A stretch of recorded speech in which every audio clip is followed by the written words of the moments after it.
April. How are you?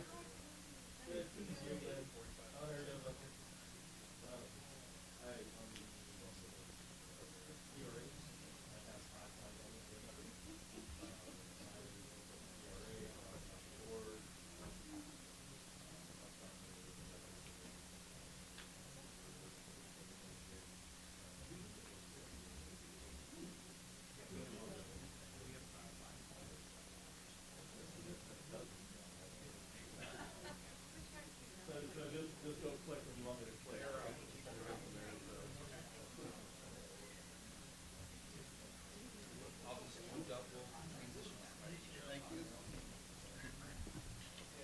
Gentlemen, how are you? Welcome, whatever it is. Oh, I forgot to put it in there. I'm sorry. Okay, I'm sorry. I forgot.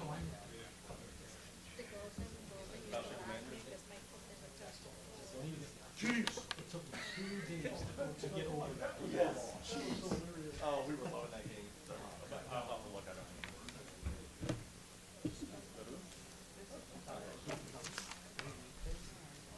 I don't get into that.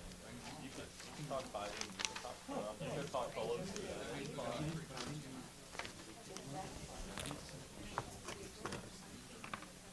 I really wish Trump was president or he's the vice president. That would be the biggest deal for. Talk about Saturday Night Live at its best.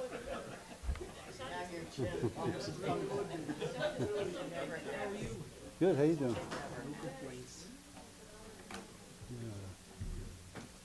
Carol coming? Yeah, Myers, good. Nobody calling sick. Got caught in traffic? We probably will spend about Got caught in traffic coming across 15 the park. or 20 minutes on the CRA, just because I want everybody to understand it's going to cost a lot of money to set it up and go through the process. And, we have to send stuff to the county, state, all that kind of stuff. So I just have about 5 slides explaining the process, Universal field. and they have about 10 slides just to tell about I took the this is dogs life there study, Sunday, basically. and they were So running I just want to make sure these everybody little understands. RV cars all over the place. And In stuff theory, it like should be. crazy. Hey, that house She paying chased $100 those cars for 30, And this paper, literally, anything wasn't goes very up, we probably keep. 15 minutes. And only Until she money just going about to dropped. here. It was like it was a big Now, squall. They're the just sales chasing it everywhere, you know? just so you know, just from a budget, we're trying to we have new growth that will help. But that affects our You bring a general note? budgets too, because any value goes up here or here, You bring a note for me, CRA Lee? has to be used on that program here. But I can create It one doesn't real quick. increase our general budget Just is the like you same did for in this high part of school. town, but Forge- it's not gonna get the forge increases signature. No. like we normally would for forge property taxes, signature. so it will have a small effect on our general budget too. See, But it's, you know, it's kind of good. But then, no, it's not, you know, it's fun because we're still going to Same get program. values over here. We're still, and we're going to get increases over here. And some of the money we Why wouldn't spend. you just throw one across here so we can go up? The problem is you can only, you have to include the areas where you spend the money. So if we just go here, we can only spend the money in there. No, I'm saying cut this off out of it. Oh, no. Cut this out. But this is going to give all the money to do all the projects in there. This is that's the gonna cash go cow. up. Oh, yeah. That's gonna be one of the highest rates Yeah. in town. Yeah. Yeah. So, but it's fine, you know, part of it, we just work, you have to work the general budget a little bit different, where projects like our street projects, so we're normally would have happened here, we spend it over here and use the CRA to do the street projects here.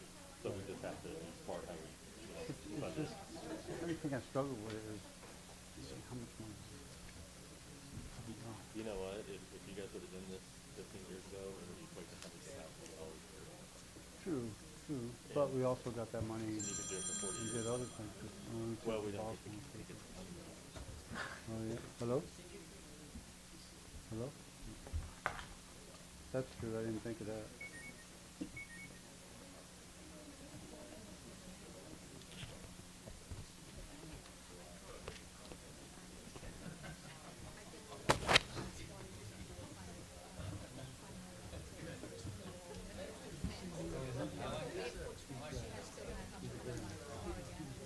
Yeah.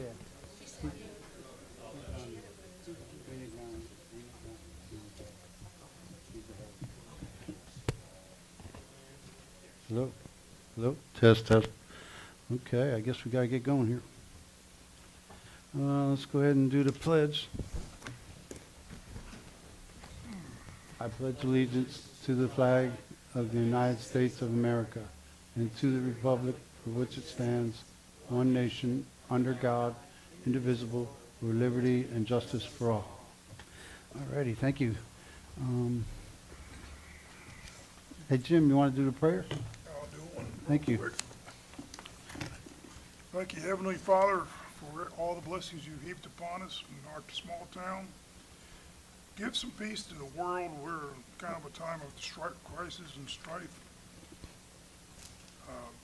We really appreciate your guidance and your helping hand. So thank you, Lord, for everything you've done for us. I know we're asking for a lot, but it would be nice if we could help solve some of the world problems, especially hunger and homelessness and all the other stuff. In the name of your Son, amen. Amen. All righty, roll call, please.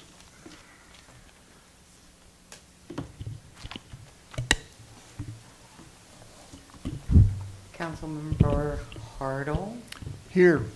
Councilmember Morganelli, Here. Councilmember Lay, Yo, Vice Mayor Womack, Yo, yo. Here. Mayor Wykoop. Here. All righty, let's go ahead and see how we can get through all this. Let's go, let's start with the community redevelopment area. And just a 2-second or 1 minute explanation of how I see it, and correct me if I'm wrong, Paul, and I'm gonna have Paul explain it better, is the map that we have for that. Let me see, you got a map real quick for that? Let me see. Okay, it's really downtown, little area in red that we have. They're right there. That area right there, it's where you freeze. Say this. Say a house there is paying $100 a year right now in taxes, and then $50 to us, $100 to the county. If we do this, that stops right there. They're going to pay $100 to the county and $50 to us from now on.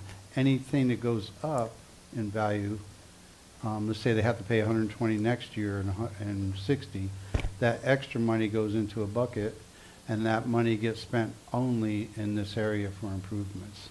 So 10 years from now, when the county's getting 300 instead of 100, and we're getting 150 instead of 50, that money is going to be pouring into that bucket. So that bucket gets full pretty fast. Mineola did that, right, Paul? Mineola had it. Correct. And they bought, well, one property they were doing over there and arguing with them about that 300 acres. They were offered $8 million for that property. That was all that money that they had. But go ahead and explain it better. Sure. Yeah, and I believe almost every city in Lake County has a CRA, just nearly. I know Mount Dora does, Claremont does, Groveland does, Mineola does. So it's not a thing that's obscure out there. It's a development tool that the state legislators give to you.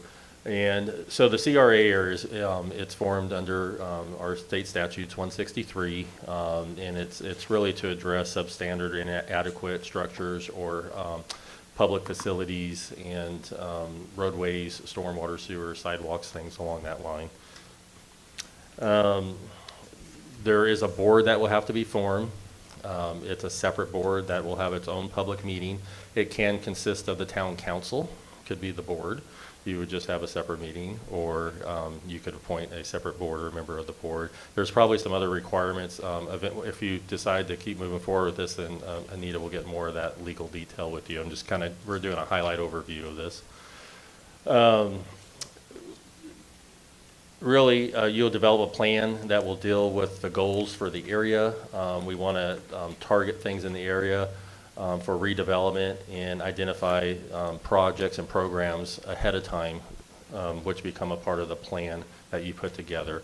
So again, these are a lot of infrastructure improvement plans and things that you can use the fund for.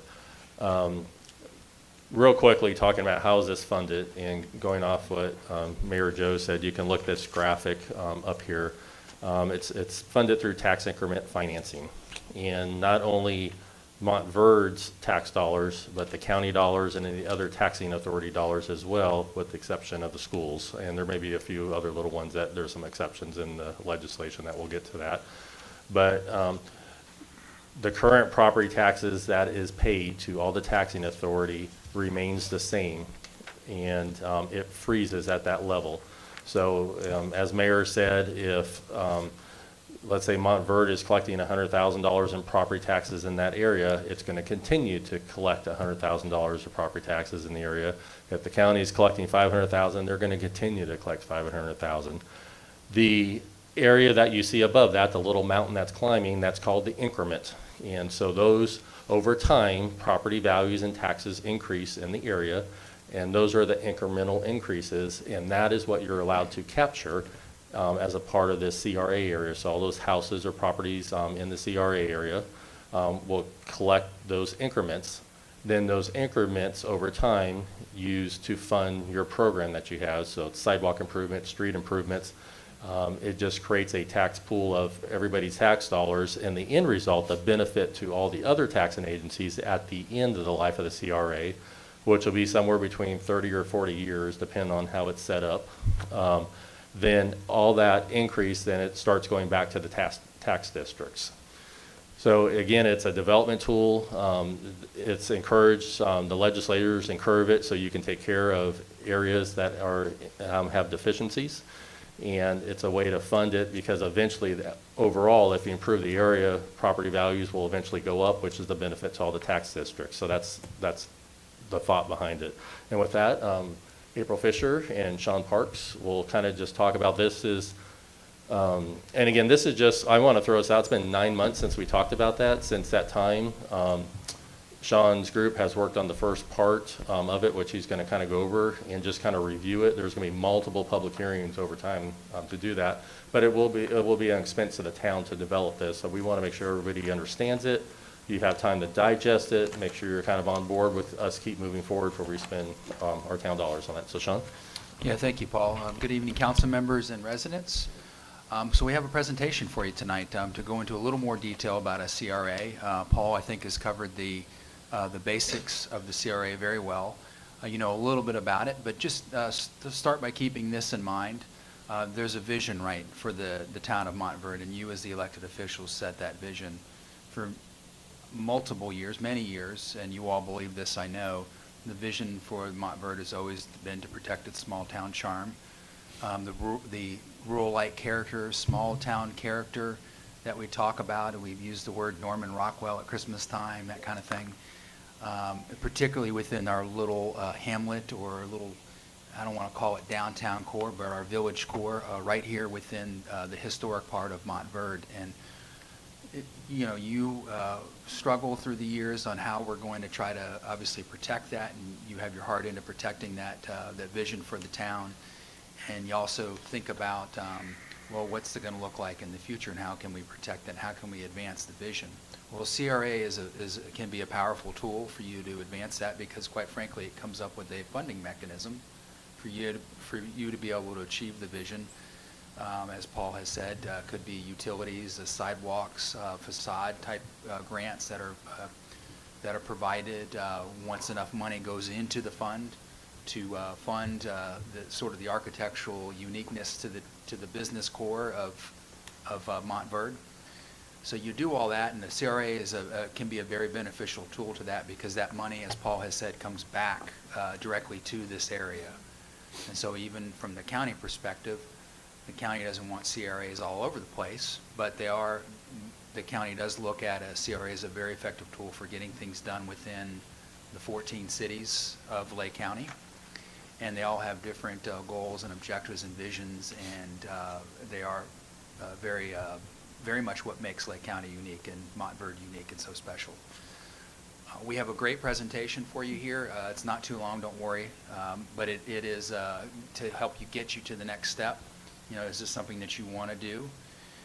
We've prepared what is a finding of necessity document. We do have experience in that and putting those together, and we'll go through. Anita, of course, will help guide us and make sure that we do everything, if this is something that you move forward with tonight, statutorily, that we follow the process to enact a CRA, community redevelopment area or district. So obviously the incredible ladies here to my right, Lisa Busto, April Fisher. Great experience. April, by the way, has been a CRA manager for the town, for the city of St. Cloud, has worked both in the government side and on the private side with CRAs. So we're obviously very privileged to have April be a part of this. And I'm going to turn the presentation over now to April and Lisa, and we'll, of course, have questions and go through what your next steps might be. So April and Lisa. Thank you. Good evening, everyone. Appreciate the opportunity to present this to you tonight. The good thing about our presentation is we're going to jump ahead 5 pages because our first part covered what Paul covered so well. The one thing that I would share is that one of the requirements that Paul mentioned is the plan, the redevelopment plan for the CRA, and that is a document that will be project specific. So the things that you want to achieve in the CRA, that plan will guide that, and that will really be the tool to follow the success of the CRA. So what I want to jump into are the findings that we compiled in the study for the finding of necessity. The statute is very clear that the finding of necessity has to cover a couple of different categories. It's either slum or blight, or if you're going to address affordable housing. In our findings, what we have revealed is that it's really a situation of blight, and the statutes define blight as a situation where there's a deficiency in infrastructure, or if there are conditions that would restrict economic development, economic opportunity of properties. So that really is what we would be proposing to be in the resolution that would go along with the establishment of the CRA, and that would meet the statutory provisions. So our findings really dealt with the 2 categories within blight. The first one is deterioration of site and other improvements. What we found is that there's a predominance of code enforcement cases that have really revealed themselves since 2018. So we wanted to be sensitive and also at the request to remove the addresses. On this screen, you'll see one of the pages of the report that details some of the specific code enforcement issues that have been in the city. So when you have that with individual properties, it really gets to the character that Sean's talking about and that Paul's talking about, that you all and the residents have envisioned that you want to have that quality of life. So this falls under one of the definitions of blight. If we could go to the next slide. The other one is, both of these are really straightforward. The other one is inadequate infrastructure. So there are more pictures in the report to the benefit of the public as well, if you want to take a look at that. But we try to capture a couple of examples where you see inadequate infrastructure. So a lot of the streets within the CRA area do not have sidewalks. The lighting is not adequate. We've also noticed that without the sidewalks, you can't really have the pedestrian or multimodal travel activity. There is an issue with commercial parking, that the facilities are inadequate and need improvement. So these are some things that when you have a CRA, you can take that increment and put into making these improvements so that you have these parts of the character. We go to the next slide, please. So a couple of things that we identified that can be incorporated into the plan is that there are a couple of things the town has already done. So the Montverde walks and complete streets plans, those would marry very well into the CRA. And because of that, the CRA could facilitate the funding for those improvements as well as facade improvements. And the next slide, please. So we just really recapped that based on these 2 categories that are defined as blight within the statutes, that it qualifies for CRA designation. And so the town can use this to create a resolution that will move forward the CRA. And then, of course, working with the county, whenever you're affecting the monies that the county would be receiving possibly as well, then they'll have to be a part of approving the CRA, and we can get into more of that later.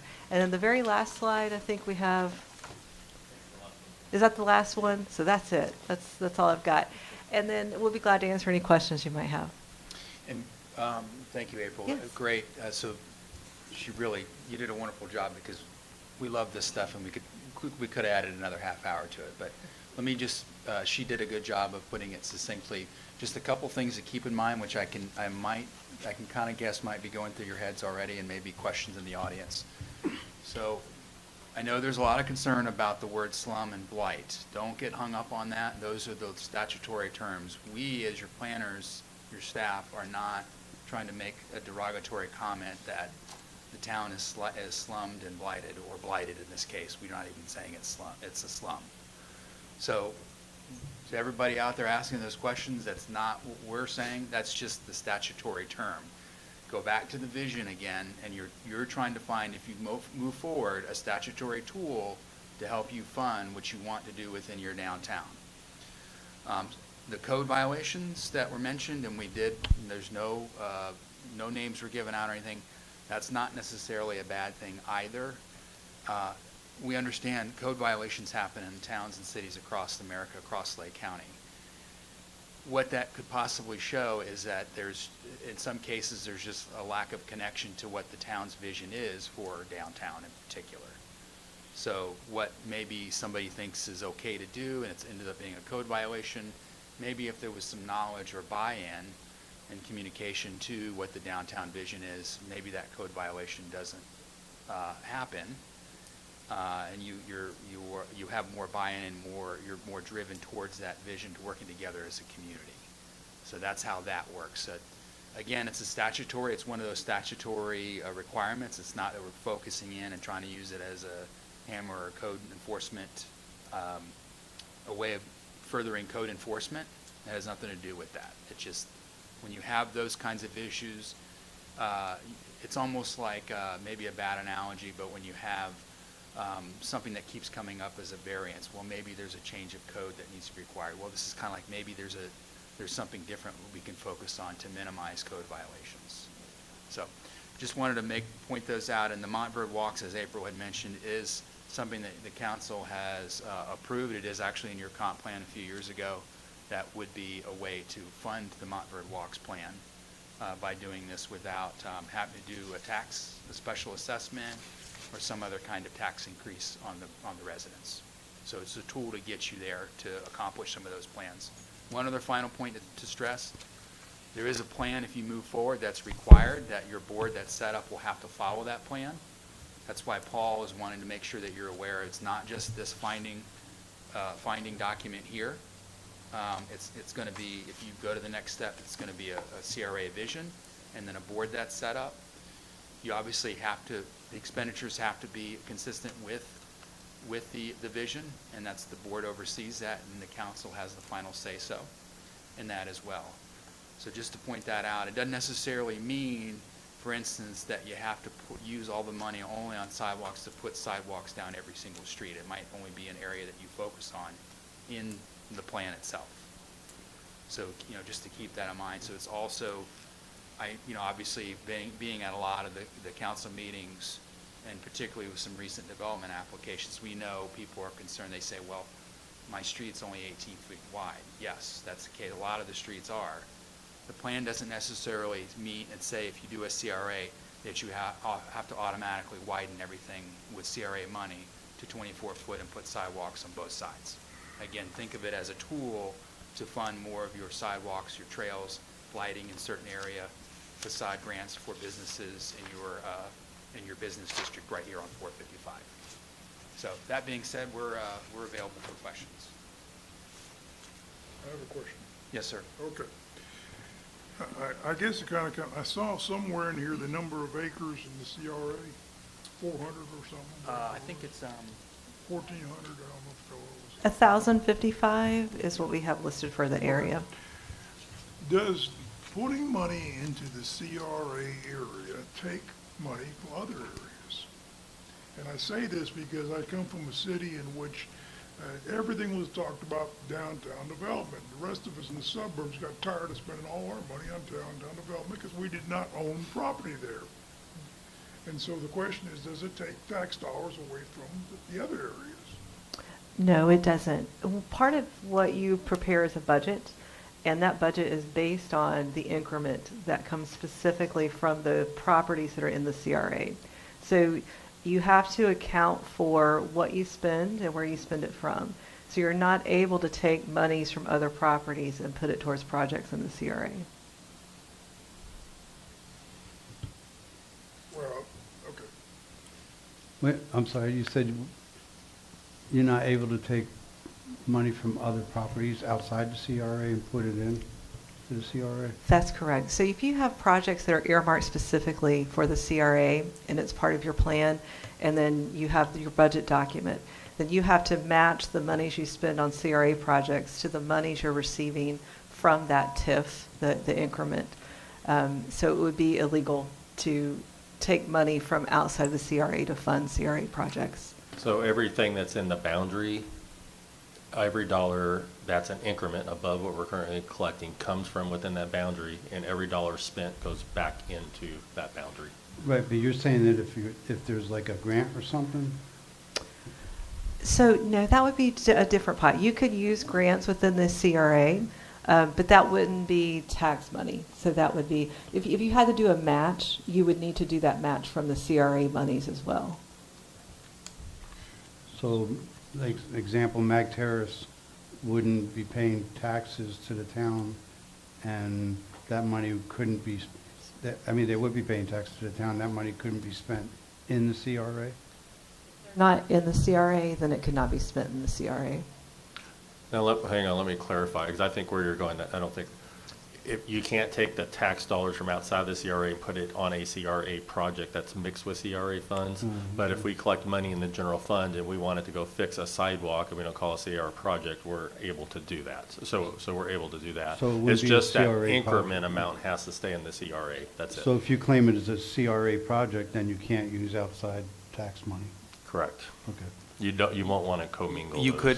could use a grant, though, for that. You can write, CRAs are able to write grants on their own. In fact, Yeah. there's grants Right. just for CRAs. So you can take the money you have and use it as a match to get more Yeah, money. okay. No, I understand now, just. Gotcha. a little confused. So what you're doing is, or what you want us to do is a special tax district that keeps that money in that district. Correct. Does that money in that district go anywhere else? It has to stay in the district. The increment part, Yeah. yeah. And so when you do the plan, you probably will do a broad plan with projects, so I kind of go back to stuff council's talked about over my tenure here of better street lighting in downtown, sidewalks, connectivity from downtown to the neighborhoods with sidewalks, trails, expanding some streets. Talked about a roundabout downtown, more parking for downtown, stormwater improvements for lake improvements. All those could possibly, we'd have to go through, could potentially be projects that the council can approve. So it could be broad and able to really accomplish a lot of goals. All right. Let's say a house is $500,000 house, it's in the CRA, and the taxes that they're paying the town is $250. Okay. And it goes up $25 1 year, that $25 is going to is going to be put in the CRA money. Correct. Then the rest will go to the general fund pot. Okay. I hate to hammer this too much, but let me get back to this. So by creating a special tax district, whatever you want to call it, a CRA or whatever, then that money stays there and everybody else's money stays in their area? No. See? So, It's wherever you budget it as a council. I'm sorry. You can, as a council, you get a budget, all the existing tax dollars and the rest of the tax dollars down, you can budget for whatever programs you want to budget it for. So all we're talking about is that it's not a tax increase, so make sure I want to be clear with everybody I else. understand, Paul, but you're dividing the pie up to halves and not so much halves. And that's what I'm getting at. Yeah, so what it does, it divides it up where the most need is. So that increment that you see on that little mountain, that will stay in the CRA, which is where we have, really the stormwater, the things that really need the most money in town to be done. Well, you obviously have a lot of experience in it. What have you seen that was negative about a CRA? The only thing I've really ever seen negative, in my opinion, is the negotiation between a local municipality and a county as far as what they agree to in terms of how much of that increment a county might be willing to give up to a town. That's really the only negative thing I've ever seen. To me, the positives of a CRA is that you're not having the rest of your town pay taxes to fix issues in an area that they're not in. So I kind of see it in the inverse, is that you're using that increment to take care of issues in an area that, one, is going to benefit the whole town, because as you make an area better, then everyone's property taxes can go up. But as you have an issue in specific areas, you're not placing that burden on the entire town to fix a deficiency in a specific area. So that's one way to look at it. You're also not creating, as Paul said, you're not creating an additional tax. It recognizes that as someone's property values increase, which is a benefit to them and to everyone when property values increase, then that increment is going to go into that specific pot. So you're not asking them to pay any more money than they would already be paying if their valuation goes up. It's just where that additional valuation gets placed. Okay, the real free money is the money we're getting from the county, because we wouldn't have got any of that. We would have got the raise for the money that went up for the town either way. So why would the county be in favor of those? Well, I mean, yeah, you do get some from the county, I will say that. But yeah, this is ensuring that you're going to get the entire bit of increment back to, as April said, specifically this area. So if something goes wrong with 455, and it isn't a CRA project, we would expect Lake County to fix it? If it's 455 remains a county road, yes. Yeah, it doesn't affect that. Your expenditures for the CRA are what is proved, as April has said. You'll have a plan, and you'll actually have a budget with items that are specifically on it. We're chump change anyway to the county. I mean, Yeah. And for the record, obviously, I would be recusing myself at the county if this you ever have came to, in front of yeah. the commission. So just to be clear on that. But that is probably where you get the most, the con issue, if you will, comes in, is the city-county aspect of that. So how many houses are in the CRA? Do you have a rough idea? I don't. I would I just be don't either. curious to forecasting how much we're going to get from it Well, that's, every year. Yeah, It's not and gonna make a we'll actually, if you want to go forward the next step, we'll actually spend some Yeah. time to do Yeah. that, but, Yeah, right. We It's a wanted to good know question. first because to do that, it'll be a little bit of time to go through the tax records. Well, Yeah.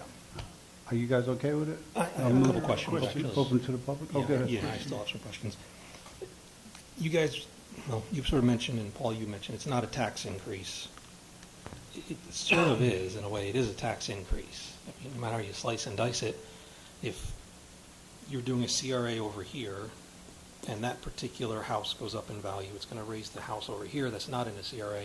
Therefore, the taxes on this house are going to go up, and then they will be paying more on taxes. I guess I kind of look at it as, I will just say as a homeowner, we're building a new library in town, or building a new council in Montverde.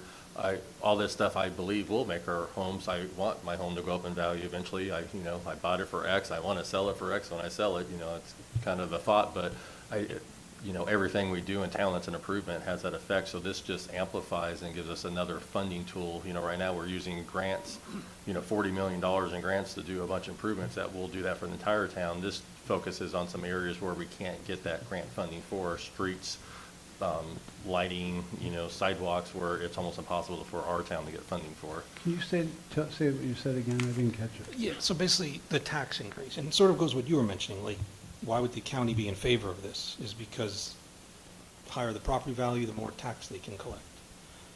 So what I was saying before was that if you have a house over here that's in a CRA, sorry, hopefully you guys can hear me, a house that's here in the CRA, a house over here that's not, this house will go up in value potentially because of the CRA. It will increase the house over here that's not in the CRA, so they are still going to be paying extra. Because I hope so. I mean, we want to do that, I guess, is what I'm getting at. That's what I'm saying. There is a tax issue. I mean, it's not a tax increase. I mean, property values every year will go up, and so that does increase. I mean, that goes on, but. But you're saying that let's say it's the same size house, all Right. that, and it's a comp. Right. And one across the street is in the CRA and one on the other side of the street isn't. You would be looking at that other comp as a comp essentially. Well, this house and this house are gonna be valued at the same dollar amount, Right, whether correct. it's in a CRA or not per square foot. Right. So I'm not following. So your value still will go up on that house. In turn, you will still have more higher tax then. You'll be paying more tax-wise. Yeah. Okay. And is not the CRA side getting a rebate type, whatever you want to call it, and therefore an unfair advantage? I'm not following it, yeah. Huh? No, I would Yeah. say it's not it's, like you said, Joe, both of them are going up equally. The CRA house keeps going. The CRA house will pay the same taxes as the guy across the street. The only difference is that increment that it goes up from this year to this year, they're both going to go up.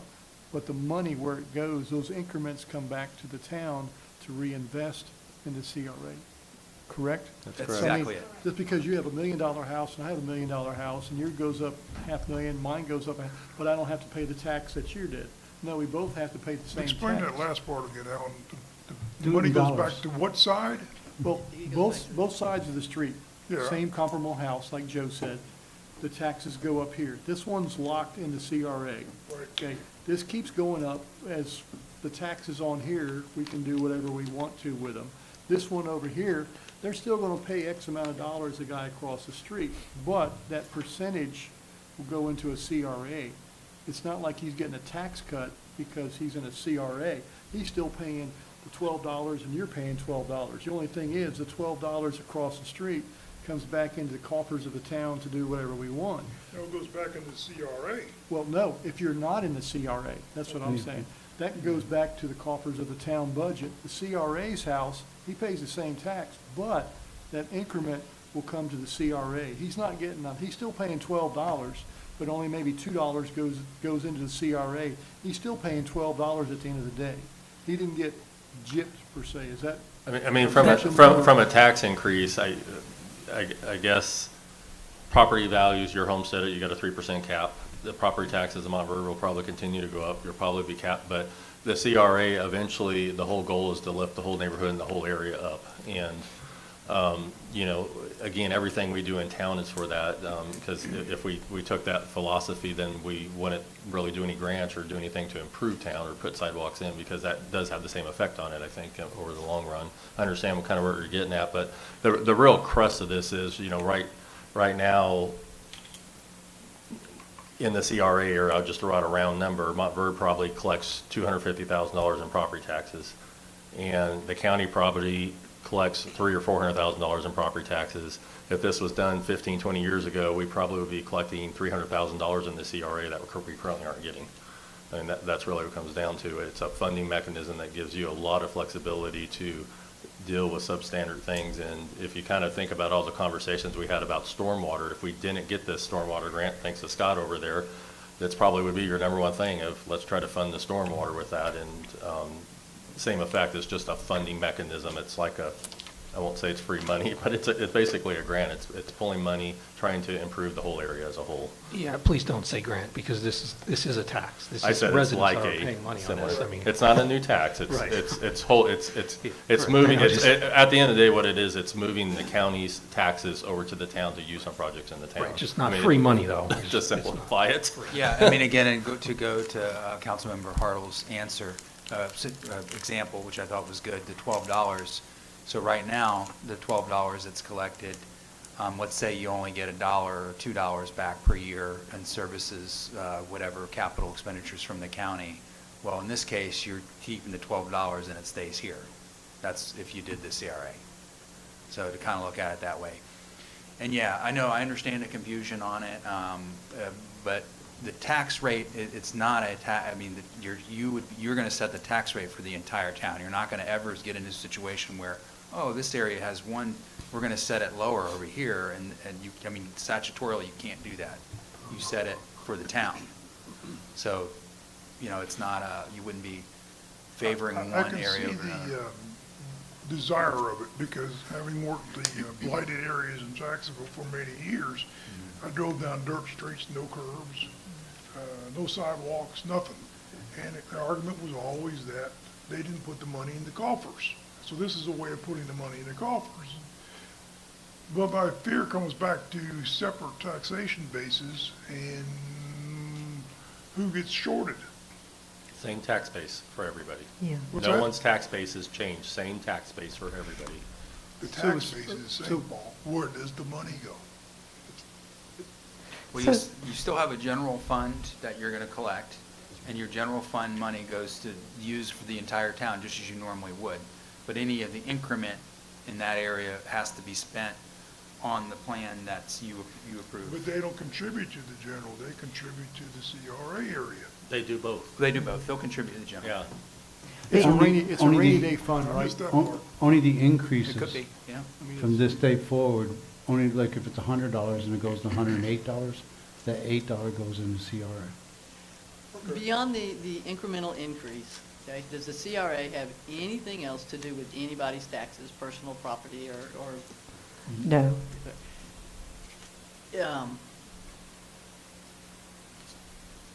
So there's, and agree, I have a tendency to think, I don't see it as a tax, because whatever my property tax is set by the same person who sets everybody else's, it's based on your house and all that.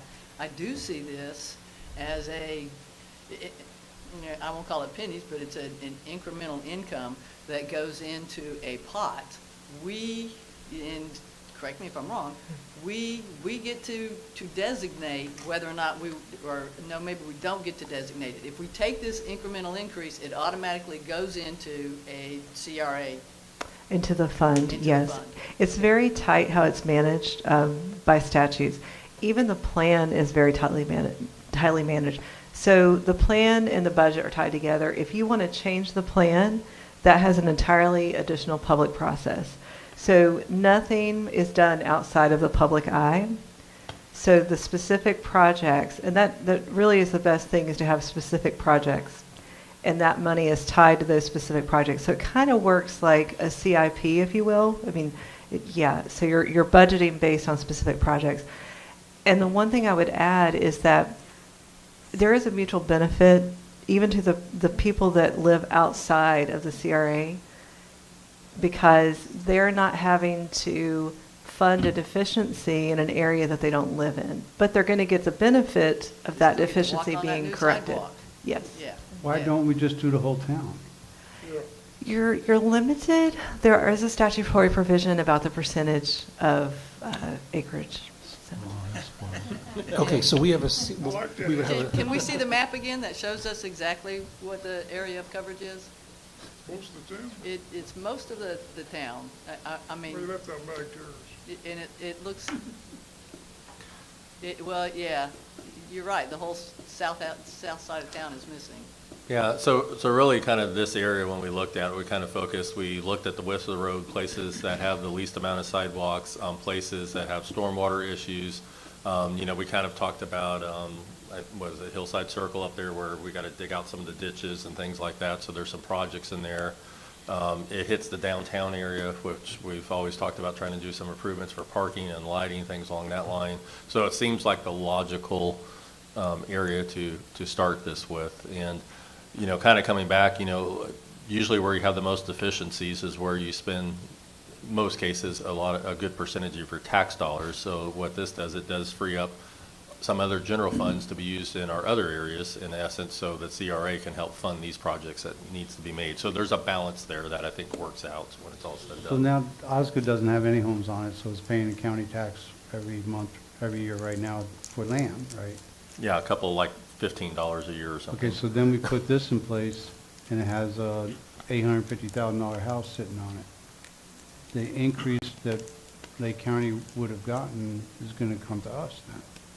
Or part of it. I mean, well, you said it. I didn't say it, but yes, you would be, when those are built, that's going to be the time When and zero. if. The time zero, Right. yeah.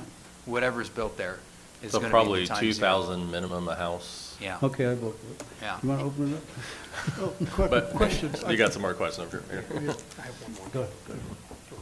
All right, so we would have a CRA board with this, and I'm assuming at that point the council still is going to have final say on what we're doing. That's correct. Some jurisdictions have one and the same. So like if you were at a town council meeting, you would convene as town council, and then when you consider CRA, you would convene as the CRA, and you'd have to reconvene to council. So you can be both. You just have to function independently in each, or you can create a whole new CRA board. Then they would make a recommendation to you all. So what do we have to do here? We have to say we want to move forward with this, and you do more study on it? Question. He has Is that one more what's question going- in here. Oh, I'm sorry. So I envision the CRA as three cowboys. You got one cowboy on CRA, one's on grants, and one's on special assessments. And that poor calf has just been roped by three cowboys, and they're all pulling each direction. So my question is, okay, grants are iffy. They're all the crap. You may get it, you may not. If you don't get it, oh well. The CRA could be something that, yes, you do get it. Little voice in the back of my head says, well, we created a CRA district. We're not getting $400,000 a year out of that. So we may be looking at $40,000 to $50,000. How many years does it take to build a quarter-mile sidewalk that we wanted to, or a 500 feet of sidewalk? And Mr. Hartle, if you would have created this 15 years ago, we probably would be getting several $100,000 a year. So you kind of put that in perspective a little bit. Right. But That's again, where we we're can starting. use these funds to match with future grants for 50/50 grants. Does it have to be connected, the whole thing? Does it have to finish a circle or something, line to line? Like, can we cut out a section that's not there right now and use it? As far as the collection or for the projects? Included in it? Like, You let's can- say you we can have a change the property map. on Ridgewood, I'm like, well, why don't we include that property? Can we do this area and the other area? That'd be hard for the projects, though. Yeah, we'll have to Is there a dig into reason why that. we just didn't include the whole town? Yeah, because there's a percentage. Yeah. Statutorily, you can't, The reason I ask is, Every city would do that. the reason I ask is there's potential of growth gonna happen next to Mag Terrace. That's fields right now and empty land, and it's gonna wind up being $3 million houses. I mean, we could look at the statute and look at that and see if it's extendable, you know. If you would, please. yeah. Again, you gotta you gotta include the areas where you have to do the projects, so. Yeah, that's fine. So Yeah. kind of a mix. But what I'm saying, if we have to cut off a little chunk here somewhere, cut that off and go grab that other piece. Yeah, so basically it just comes down to it. Part of it is the data and analysis. So it would be hard to include an area that doesn't fit that definition of blight, because you have to substantiate your resolution based on the definition of slum or blight or median and affordable housing requirement. So we just have to be careful with that. But we can certainly look at it. I wanted to say something back to the cowboy analogy. I love that. But this time, when the cow's getting roped, it's not being pulled, it's complying, if you will, because your redevelopment plan with the CRA, one, it has to comply with the comprehensive plan. So it's bringing in projects that you've already identified there. It gives you some strength, possibly, in seeking grants, because as you're fully aware of, when you go for a grant, you have to substantiate that it's something you've already planned to do. So a CRA redevelopment plan will strengthen your ability to get grants. So that's a really good thing. One other question, April. The devil's always in the details. Now, you mentioned this would be regulated. What are the costs? You've been with St. Cloud. What are the costs that come back, and who pays for it? Does the town, with a governing body for the CRA, there's got to be administrative costs, fees, all this stuff. It's not going to be, gargantuous, but somebody has to pay for that. How is that set up? They can be very minimal. So, a lot of jurisdictions have staff that are dedicated to the CRA. So you have a CRA redevelopment planner, redevelopment manager. I think that on the scale that the town of Montverde would be doing, that it would be very minimal. You can do it between your consultant and current staff. So there's not really much overhead other than the staff or the position that would be managing it. So you can still have application fees for any grant processes you create through the CRA. Everything is, there's no regulatory cost between you and the state or between you and the county. You would just want to make sure that the way that you set up the funding share between you and the county is beneficial to both parties. And so that's why I say that's the only negative thing I've ever seen, is making sure that the town's rights are preserved with the funding mechanism, the length of the CRA, and the ability to amend it as you see fit. I used the cowboy because I figured being down in Kissimmee, St. Cloud, Osceola Okay. County, that would, I love it. Thank you. Let's move it on here. Let's open it up to the public. Anybody want to talk about anything? Matthew Bauman, 1122 Imperial Eagle Street. First of all, I sit on the CRA board in Groveland, and I have to say they've done some excellent projects with the money that they've been able to capture. They just opened a multi-million-dollar community center to help people in the neighborhoods there. And I also have to say, if the town's going to move forward with this, now's the time to do it because of a development that the town will be able to capture the majority of, which would fund a lot of projects for the town. We kind of just had like a 101 last night at our CRA meeting as far as bringing some new board members up to speed with how the CRA works.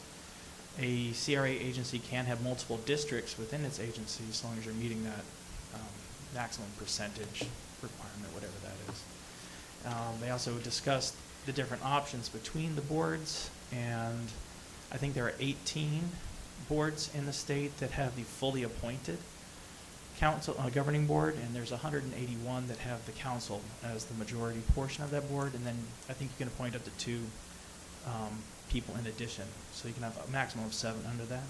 But there's a lot of budgetary considerations, which is why it's, in my opinion, good to have the board as part of the CRA governing board, because that way you can ensure that you have consistency between the city's vision and the CRA's vision, whereas if it's a fully appointed board, that may diverge in some areas. So my suggestion would be to do the council as the governing board.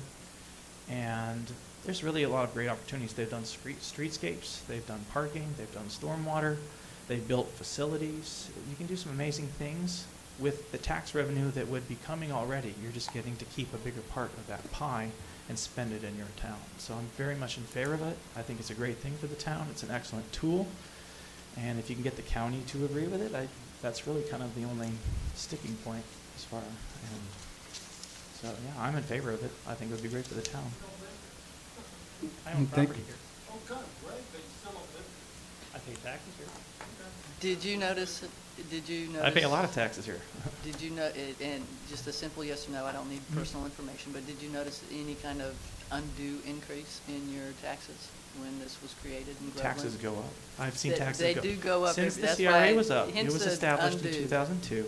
Yeah. Taxes went up, then you had the crash, and then taxes went down, and then they went up again. So Agreed. it goes up and down. Type of things that the town sounds like it wants to do with sidewalks doesn't typically increase your property values a whole lot.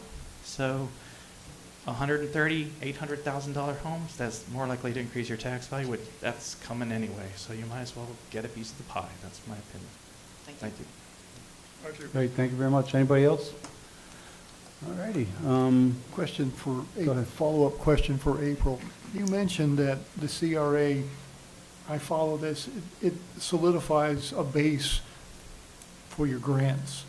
Because you're saying, like Paul has done, I did all this, got to do all this legwork to be in it showing your intent before you apply for the grant. Now, going back to the CRA, do the CRAs, can they you get a grant for sidewalks, you have a CRA, within that CRA district, do they offset each other, or does the grants would say, no, you can't use this for your CRA project, or you can use portions of the grant to supplement your CRA? How does that work? Right. So when you, of course, when you're making a grant application, you have to meet certain criteria within that. So saying we have this project planned within the CRA, that could, give you an additional point to get that grant award. And then a lot of times your grants are going to require matches, so you could use that money in the CRA to match the To grant. match it? Yes, sir. All righty, well, thank you very much. I guess we need to say it's okay to go ahead and spend money with you guys doing this? I think so the Is next that step what would we- be, this is a draft document, so if you Mhm. wanted to proceed, it's going to require, we'll work with Anita to set up the hearing for you to formally adopt it. It's probably a resolution, I'm guessing.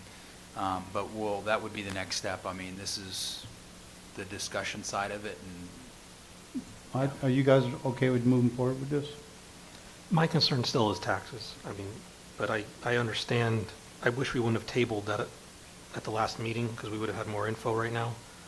But we're here, so I'm going to be outvoted on this anyway tonight, so. Is that what we need to do, Anita? I'm not sure. I'm looking for direction, so to council. Okay, well, Taking it to the next step doesn't mean that we are agreeing with it, it just means we're willing to look a little further. correct, yeah. The whether you agree with it or not is going to be when Anita prepares the resolution Right. to do the adoption, the acceptance of the finding of. you just want to know if it's okay to work on it. Correct. Okay. Yeah, in general, that everybody is in the attitude, this is worth pursuing, I guess, as I said, because it will take a lot of time and resources from all of us to get there, so. Yeah. Bring us the details. I make a motion that they move I wanted forward. to ask one more question, Okay. Joe. I'm sorry. Go ahead. It's a little bit of a question, and historical question. Did these come about because of blighted areas in which really truly needed tax dollars and whatever? Or did it come about by wealthy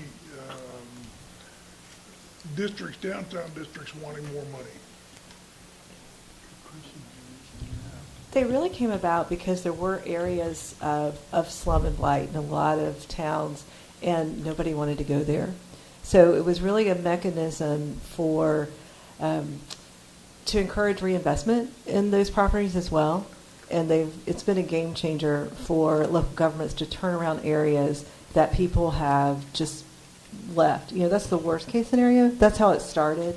Now, and changes through legislature through time, it's become a tool for local governments who do have issues. They may not be those dark, dingy ones that nobody wants to touch, but they still matter. And it's a way to improve your town and use tax dollars to be efficient in areas that need some additional help. All righty. Okay? sorry, go ahead. Okay. All right, I make a motion that we give the okay to move forward with just exploring this idea. I'll second that one. Not that we're not deciding right here and now, just exploring it. Second, all in favor, say aye. Aye. Against, say nay. Ayes have it. Thank you very much.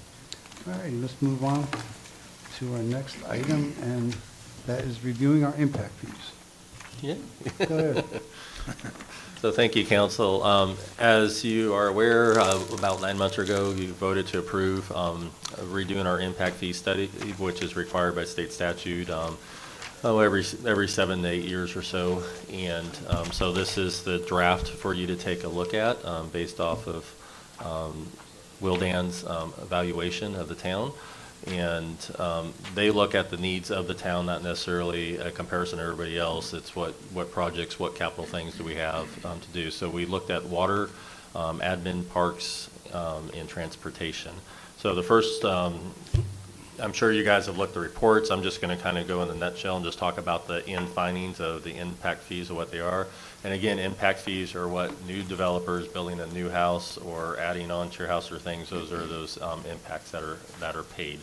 Can you explain also what you can spend impact fees on? Sure. So impact fees are only able to be used for new capital projects or expansion of existing projects, the expansion portion of it. So for instance, if you can't go necessarily repave a road for it, but you can put a turn lane and use some money to widen the road for. If we have let's say a generator go bad, you can't necessarily just use it to fix the generator, but if we need to expand and increase the size of the generator because we added a well because of expansion, then we can use the money for that. So it's for the expansion of current services to meet the need that growth creates. That makes sense to everybody? Yep. Perfect. So at the water one, I'm just going to jump over to page 13. Our current impact fee is $55.50, which will go to roughly $57.72 because every year we increase it with CPI, somewhere in that ballpark. And Wildan did analysis and came up with a number of $61.50 is where we should be at based on what needs we have going forward. So part of their analysis that they looked at is we spent a lot of time going through our capital assets, and we've reached a point at it during our town which all of our assets have been in the water department are nearly capitalized out. And when you get to that point, that is a scenario where you can use some of the funds to help put a new facility in. So hydrant would be an example. We've had the hydrant for 40 years. It's capitalized out. It's past its lifespan. That would be an example where we could go and put a new hydrant in, and that could be an impact fee eligible under certain criteria. You know, expansion of water lines, because we need to increase, you know, the 4-inch line to an 8-inch line. For instance, when Osgood's come on, there may be some increased expansion that we need to do. There's a couple lines that we need to expand for Willow Ridge eventually and things along that line. So those would be things we can use it on. Originally, we were going to use some of it to build a new water tower. We got that funded, but we will have new stuff that we will need in the future. Any questions on the water one? That one's a pretty simple, straightforward. If you jump over to the next study, which is halfway through there, and this is where you see the biggest increase, and that first is our admin. Page number? On page 13 of that second report.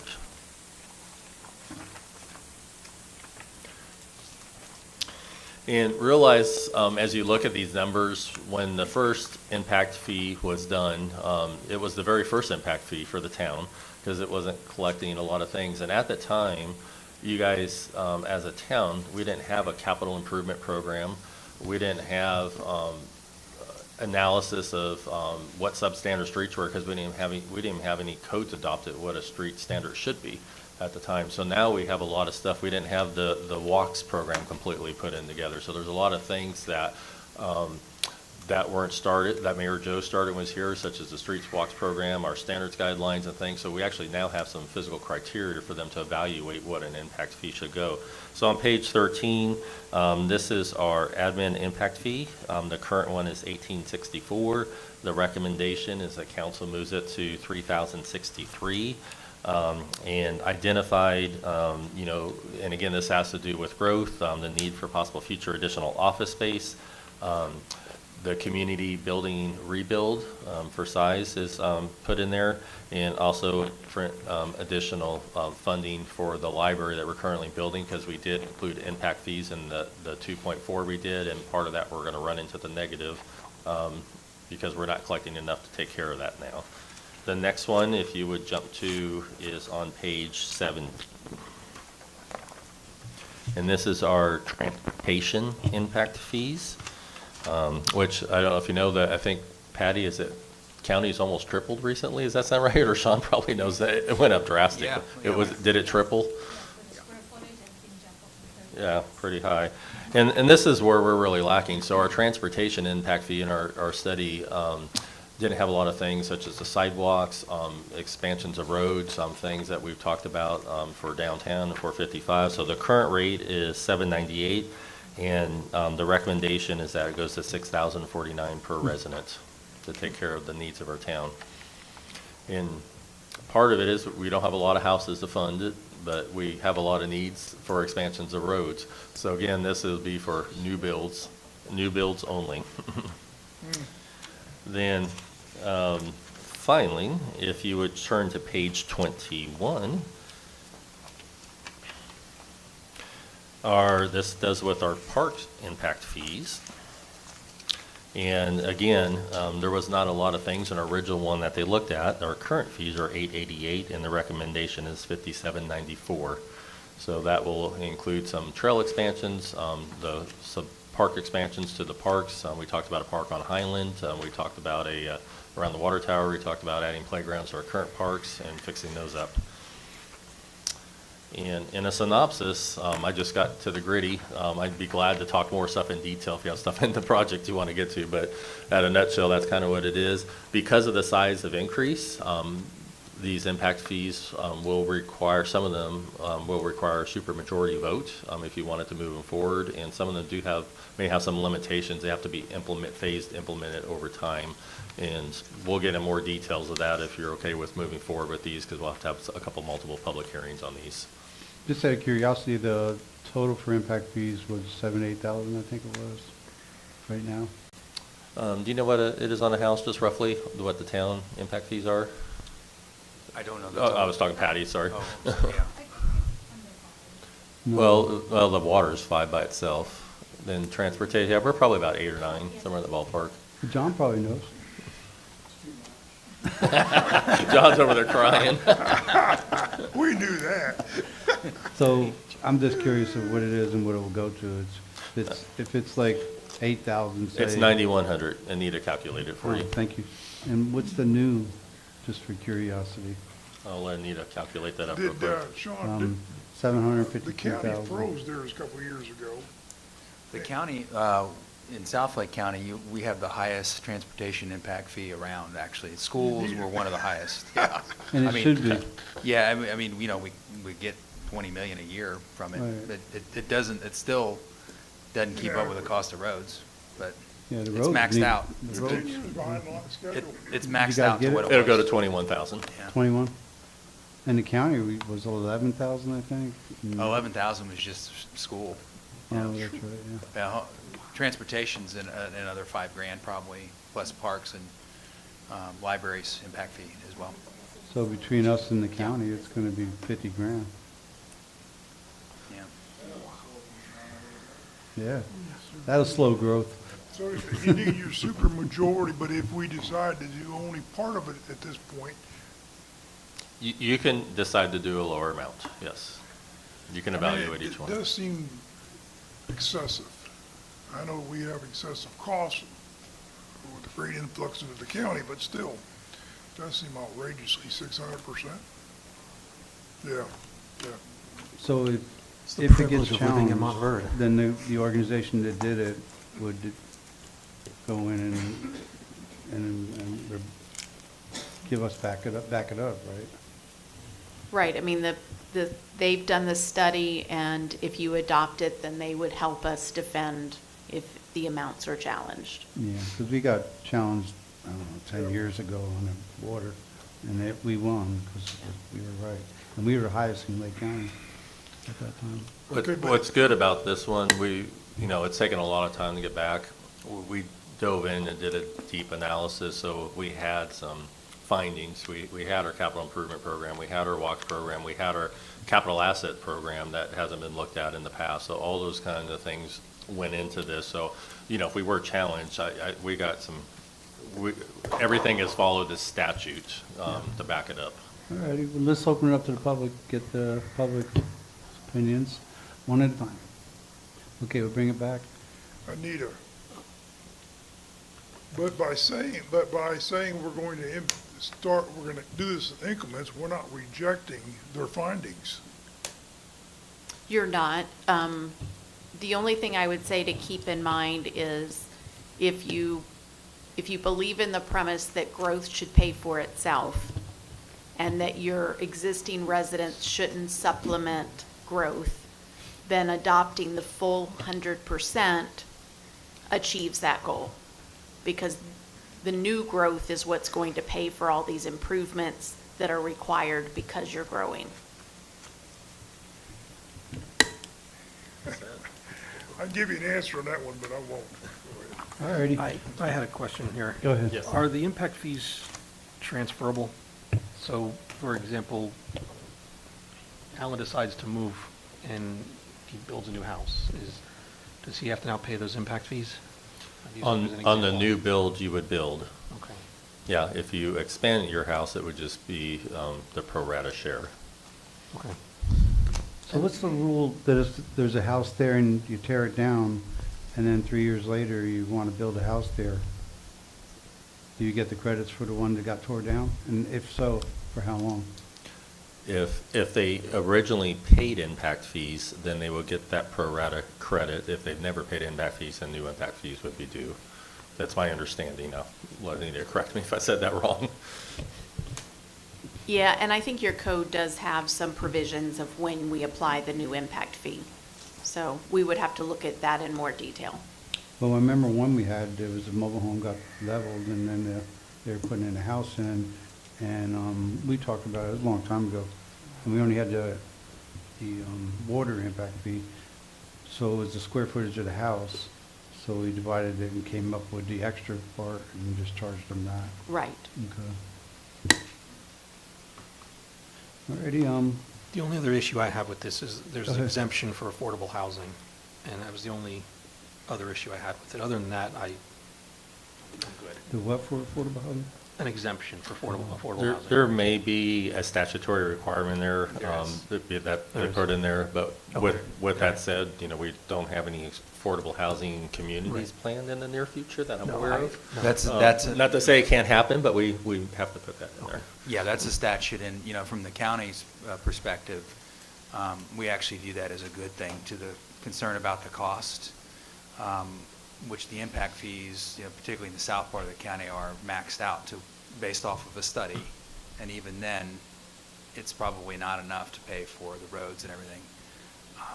But we do recognize in affordable housing or workforce housing, whatever term you use, so you do have the ability, the legislator has enabled cities and counties to waive impact fees with certain circumstances to affordability.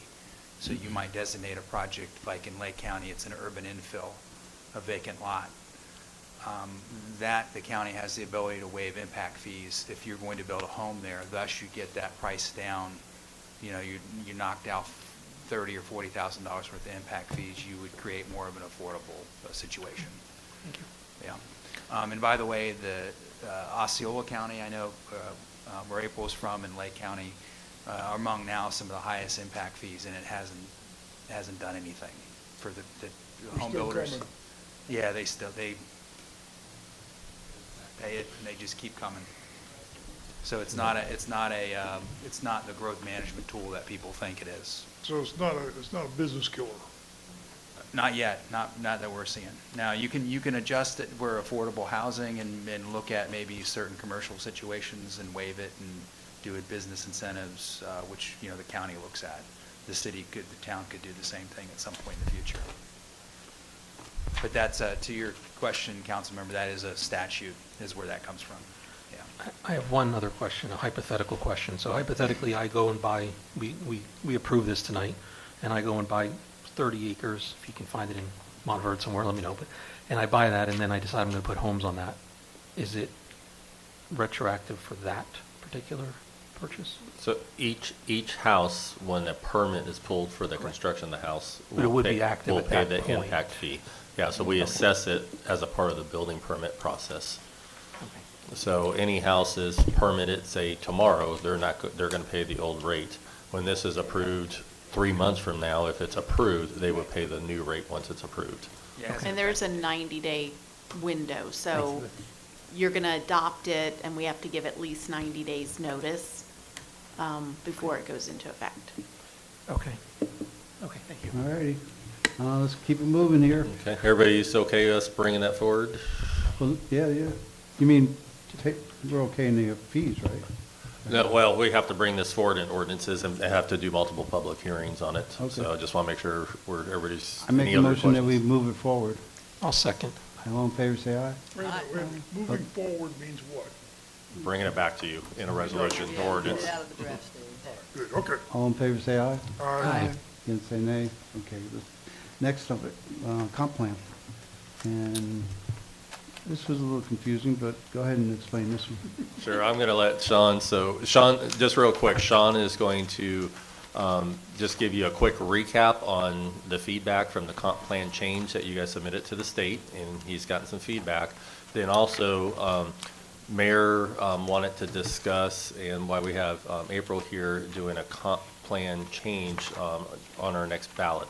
And so we'll start with, go ahead and start with what we turned in, and Sean could give you a little of that information, then we'll talk about that comp plan change. Yeah, and the good news is I think this will be, there's not much to report, but it is significant. So I don't say that it's not much, but we can keep this sort of a shorter discussion than I thought originally. As you know, you voted to transmit, when was that, November? Mhm. October, November, transmit your comprehensive plan changes, and why we did that was statutorily, we had to update the planning timeframes, the 10 and 20-year windows. We also went through and we got out a lot of some really, really outdated language, agencies that didn't exist anymore. Removed those, gave it a sort of a makeover to update things within all elements of the comprehensive plan. So the state has received the transmittal, and they appreciate everything that we've done, but they also want us to now update the data inventory and analysis that goes into it. That data, so you have your comp plan that's here, it's like this thick, and then the data inventory analysis, which is equally thick, that backs that up. They want before we do the adoption, the final step, they want us to update the data inventory and analysis. What does that mean, Sean? That means getting a new population projection, going to Beaver, University of Florida, getting population projection models updated. It might mean some updating of maps. We have old data based on those maps, so we have to update those maps and put them in there into the data inventory analysis. And the entitlements are already updated. And the entitlements are updated. We have talked internally, staff and Paul, Anita and I and our staff, we will meet the statutory timeframe to do the actual adoption, which would put us in about April. So the news tonight is that we need to update the data inventory analysis, things like population and some maps, and then we'll hit our target date in April to do the final adoption. So. Mm-hmm. Okay. Alrighty. And your second question about you wanted to, I said, come up a couple times about supermajority, is that correct? Yeah, it was April's Okay. idea. Okay. So yes, as we talked about that last time, it would be a charter amendment. It would have to be on the ballot. So Anita knows more about it than I do. I've just been a part of that being created.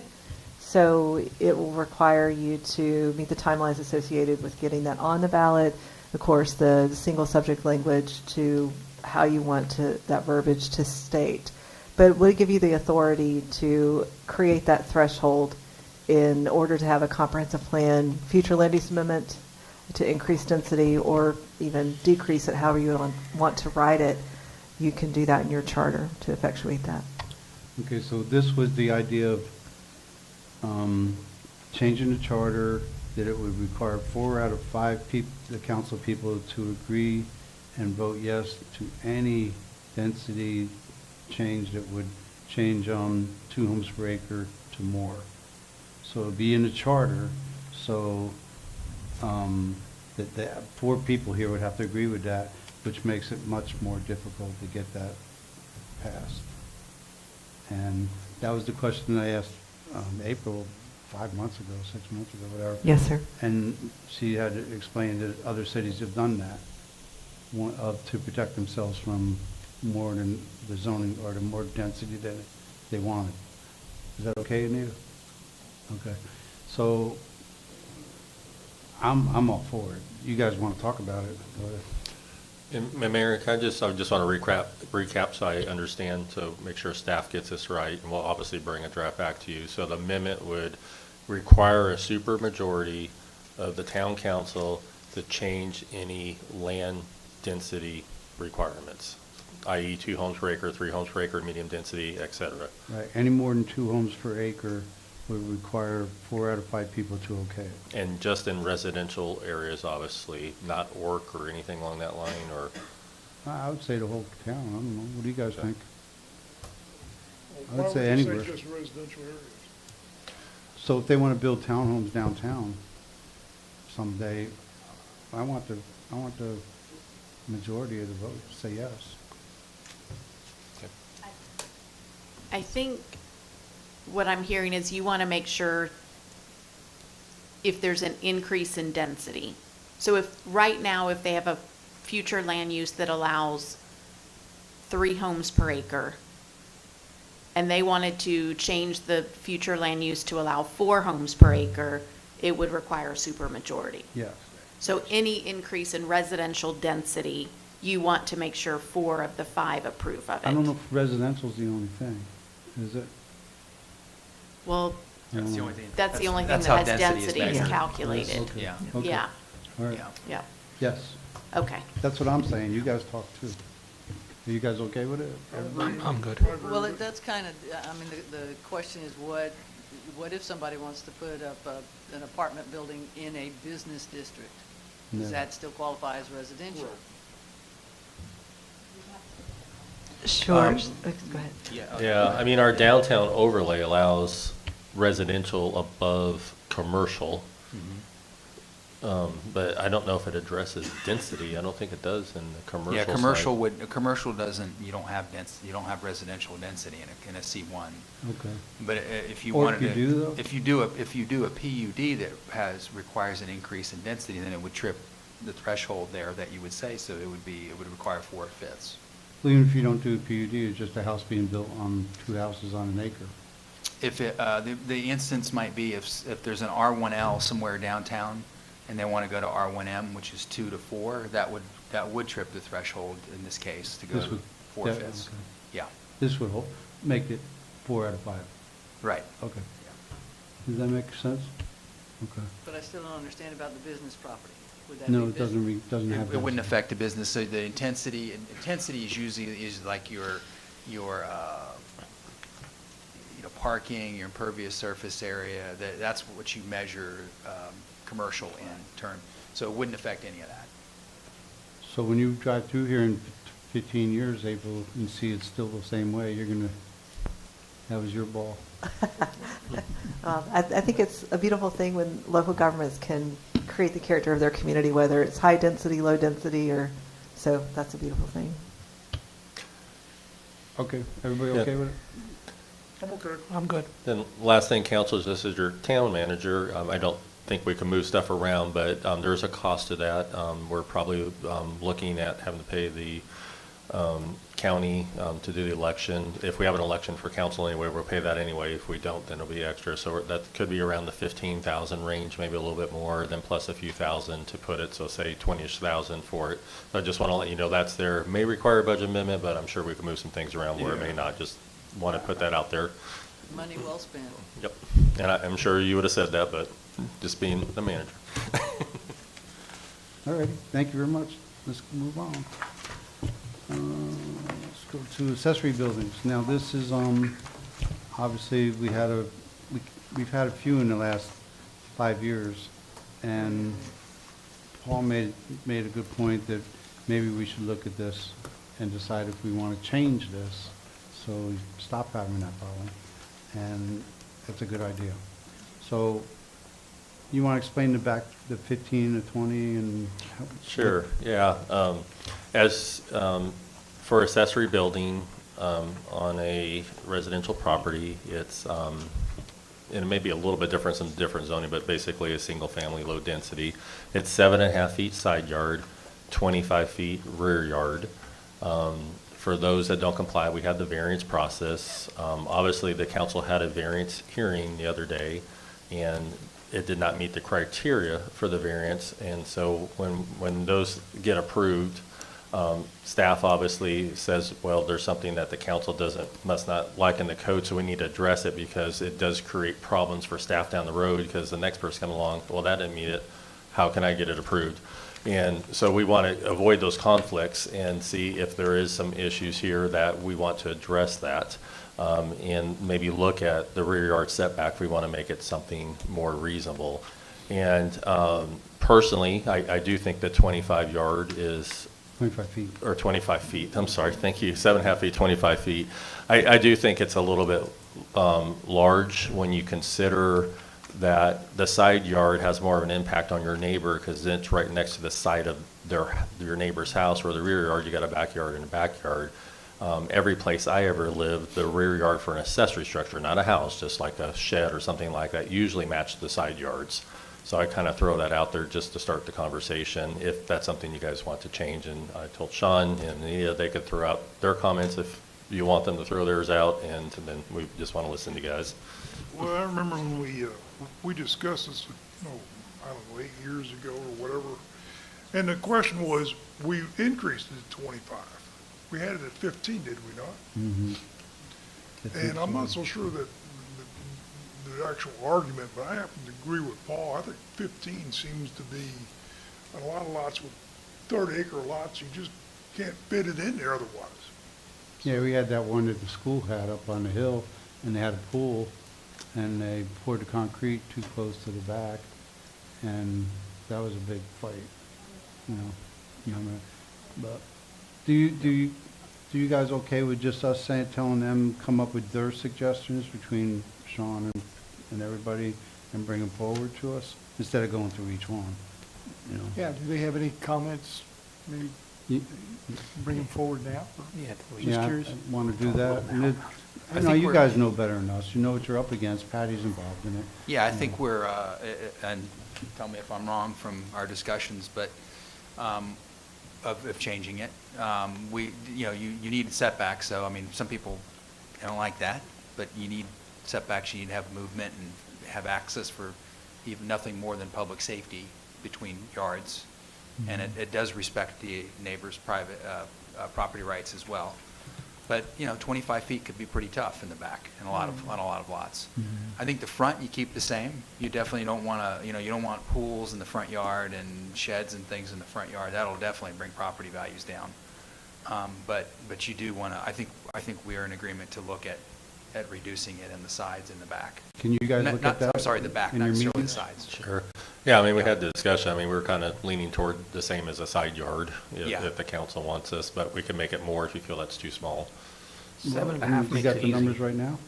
7.5, 7.5. Yeah. That's what it is, isn't Yeah. And we No, the rear setback. could. Well, it's currently 7.5 side, currently 25 rear, so we could do 7.5 side, 7.5 rear, which makes it easier. We could do a 10-foot rear. We just kind of really want your thoughts, so we can bring an ordinance together, I it? I would guess. say 15 in the back.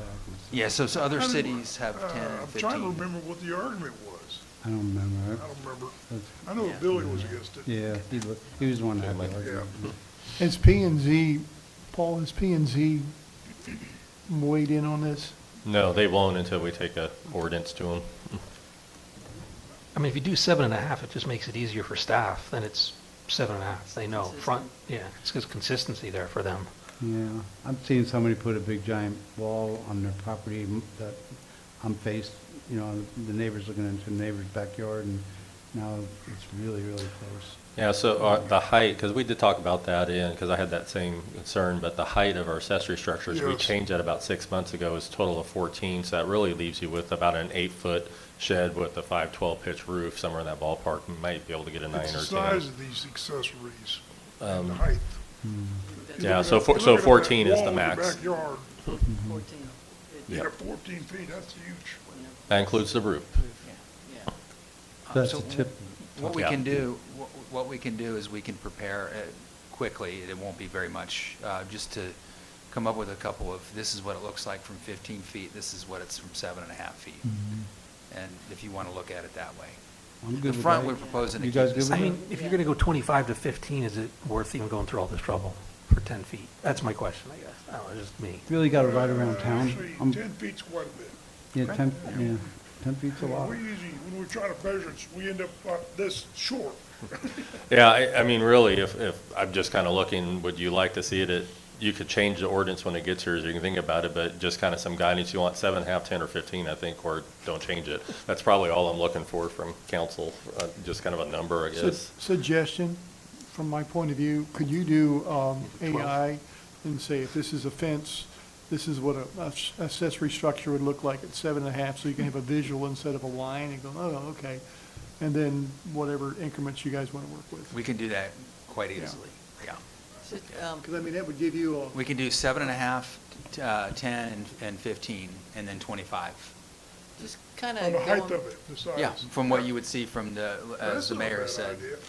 Yeah, from what the mayor said from my yard, if I'm looking at, And yeah.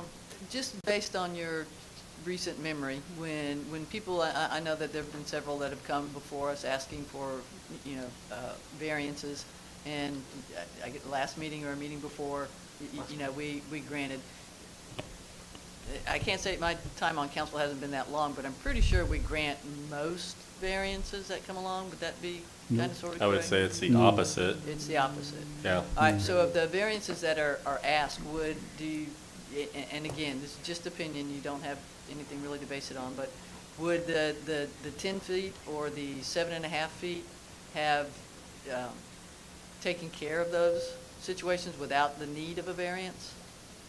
Most of them. Yeah, I think it would. Yeah, we've had a lot in the last Yeah, we've had a 20 lot. years. And- Yeah. And we've always said no, because that was the rule. That was the rule. Yeah. Change the we rule, kind- but that's the rule. Yeah, and if you don't follow what the rule or the code is, it's hard to justify it for the next person and Yeah. could cause problems down the road. And for the and they town. didn't, this wasn't caused because of them. They didn't cause it themselves. I'm sorry, they did cause it themselves. Like the guy that was Because you here, want to put a shed where the tree is. right. Yeah. Well, that wasn't the issue. He had another place to put the shed. Right, he He could put didn't it want on it the there right so side his of the kids yard, could not play the left. soccer. And likewise, someone may say, I don't want it there because my garden's there, you know, That's so. where my rabbit eats. So Yeah. that was the reasoning. So he had room, he could have shrunk and done it, but, you know, it just didn't meet the code requirements, and, you know, that's why they're there. And we could also, if you want, we could look at changing the variance code as well, but that would make it a lot more complicated as well, so No. Yeah. I'd rather, Just, you know. if you feel that the 10-foot or the 7.5 foot would solve most of those requests, that's all I need to Okay. do, yeah. so Mayor, how about we just bring it at 7.5, then you guys will have time to think about it for the next meeting, then if you want to make a vote to increase it to 10, we can pencil that out and, I don't like 7.5 on the back. okay. 10, 15? I don't know, I'm thinking of you guys, Yes. the staff, for consistency. That's why I've said 7.5. I mean, if you're looking at the wall, Are you happy with you know, if you look at the wall on 7.5, Yeah, let them come up with The their. taller your building, the it's no further rush to back do it's it. gotta be. It's not a real big rush. well, what's to the do it. difference if you're putting it on the side yard at 7.5 feet? Yeah. Because now you have the same wall at your side neighbor. You know, I'm I mean, just it's the saying, same well, issue there. I've seen a lot more houses closer on the side than on the back. You know. Let them So- put You together guys what do they your thing. think. Together. and then Yeah, Come up so, with so the- what we'll do, we'll just go ahead and prepare the It's- ordinance and take it through planning and zoning and get their recommendation and There bring you it to go. you guys. Yeah. Then you can just vote on it Yeah. and debate it. Would that work? That's perfect. We'll move us on. Perfect. All right. Thank you very much. Turn the All right, let's talk about the updated list of contractors and vendors. The purpose of this is to agree with what the limits are and blah, blah, blah. You want to explain it? Yeah, I just, I provided this list before. Most of these contractors are the same. I just wanted to update it, make sure everybody's okay what's on there. We're doing great. We're staying under budget on our library project. The only big change in there toward the very bottom is Demco. You know, kind of put them up there. We're kind of at the point where we need to order the big circulation desk and some of the office supplies, and that's generally custom made in there. The only other things that on the list that we need to add to the list that are going to be kind of a, I won't say a major cost, but a larger cost is, of course, the 35,000 books that we got the grant for will eventually go on there. I am looking into a generator. Don't have a price on that. I'm just going to throw 75 out, worst case scenario, since we're under budget on the library. The pavers were, John, you remember about 20 for the pavers that we put in? 26,000 for the pavers that we put in. Then we still have to pay impact fees. So I'm going to get those paid. We have to pay the city, the town impact fees and the county impact fees for the project. So anyway, that's just an updated list. I would just, if you're okay with that, I just kind of want to approve. We just kind of keep that track as then the auditors go through to make sure the councils know who's being paid. And the amount paid to date is good through the, whatever the date is on this, the 22nd? Yeah, so we have 2,141,000. We'll say 2,200,000 with some of the other obligations we had for the 2,000,004 project. We paid out $1,530,000, and we have 300 in contracts that are pending where they're working on the work and finishing it up. In a nutshell, there.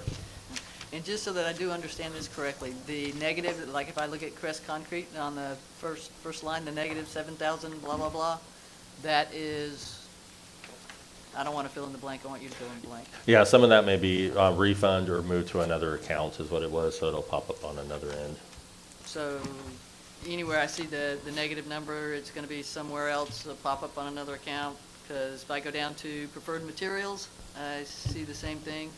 Mine, and that's a much smaller number, minus. Yeah, correct. So some of those could have been rebates or reallocated. I know a couple when we had the original spreadsheet, because this is working off our accounting, it may got allocated to there when it was actually for the parks, and so that's probably like the crest, that's what you see. So she just allocated it off the budget. All right, so it's not that we owe. No, not at all. Okay. Paul, I'm going to hit you between the eyes, so here it comes. On all this list of contractors, looks like we're getting down to first and goal, and I'm not going to bring John into this, so, okay.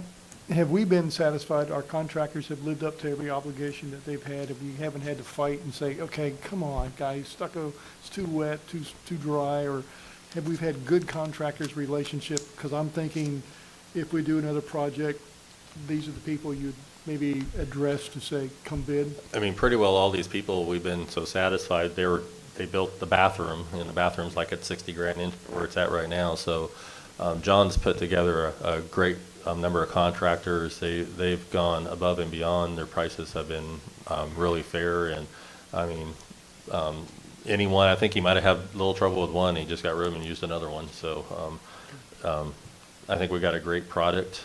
If you look at that budget, I believe, I hate putting the county on the spot, but I might do that. But the county is getting ready to open the Astor Library, which is 2,000 square feet smaller than ours. And I was just about to say, I would like to use Paul and John and his contractors on county projects, so. yeah, Well, I just wanted to bring that out Yeah, because I so many think times there's- people ask you, or, are we doing good? Are we, I don't know how contractors are and, all this stuff. It's like, no, we've got a good crew at the helm and. yeah, I think the county, so- 6,000 square foot's pushing 4.6, 4.8. Is that what I heard? Something. I think so, yeah. Something Yeah, like for 2,000 square feet smaller. So we're getting a lot of bang for our buck out there. Hopefully you like how it's looking and coming together. So I'm just asking you kind of approve our contractor list, just to kind of, it's more of a record keeping process, just to stay in compliance with our policies. Then I do want to throw, after you approve that, one other thing out. I want to talk a little bit about our existing roof here on this building. But if you could. Okay, Yeah, everybody's okay with this, right? absolutely. okay? Anytime you come under budget. Can we get a Okay. motion, please? Yeah, let's talk about the roof. Need a motion? Yes. I so move that the staff report with the contractors and vendors be approved as posted. Second. All in favor, say aye. Aye. Against, say nay. Ayes have it. Okay, let's talk about the finishing the roof. Go ahead. Sure. So John had a great roofing contractor out there. Hey, Mayor, you know the age of this roof? You know the age of this roof here? It's not that old. It's probably 12. 12. Yeah, I'd say 12 years old Okay. now. Well, as you know, we have a nice looking facility where everything's kind of being pulled together. We really worked hard at trying to incorporate this existing building look into that building to kind of create that nice municipal complex and kind of a warm feeling. So as you kind of look at that, the one sore thumb that sticks out is now we have 2 color shingles on this roof because we had to patch in where we did the connection to this one. And knowing at some point in the future we would have to get the roof done. So I did have John price what it would cost to put a roof on this building and the little fire station building over there. And it'd be about $75,000 to put a matching metal roof to kind of tie it all in together.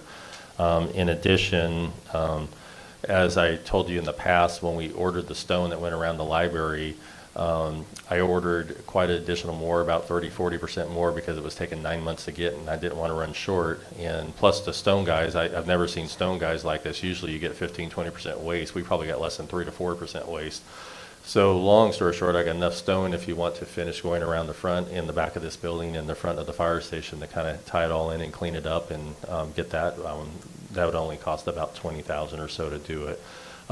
Pulling this could not come out of the current funds for the library. Would have to come out of the general fund through a budget amendment on that, because the funds we have are allocated for capital, because they're impact fees. So I just wanted to throw that out for discussion and see if, why we had the contractors here and that's a pretty good price, honestly, for a metal roof for this size. Well, how I think about it is, we got the roof, the metal roof priced out right now, say some 75 to finish that building and this building. If we wait another 8, 9 years and do it then, 75 is gonna be 110, 100. So that money there, we're saving, even though we're doing the roof a little early, we're still saving that money, because we're never gonna have to replace the tin roof. It'll be finished forever. Do we get a Now- break on our insurance with the tin roof? All I know is insurance just keeps going through the roof. Yeah. So you think it's bad at Silly your house. At 15 years, you gotta go to Citizens.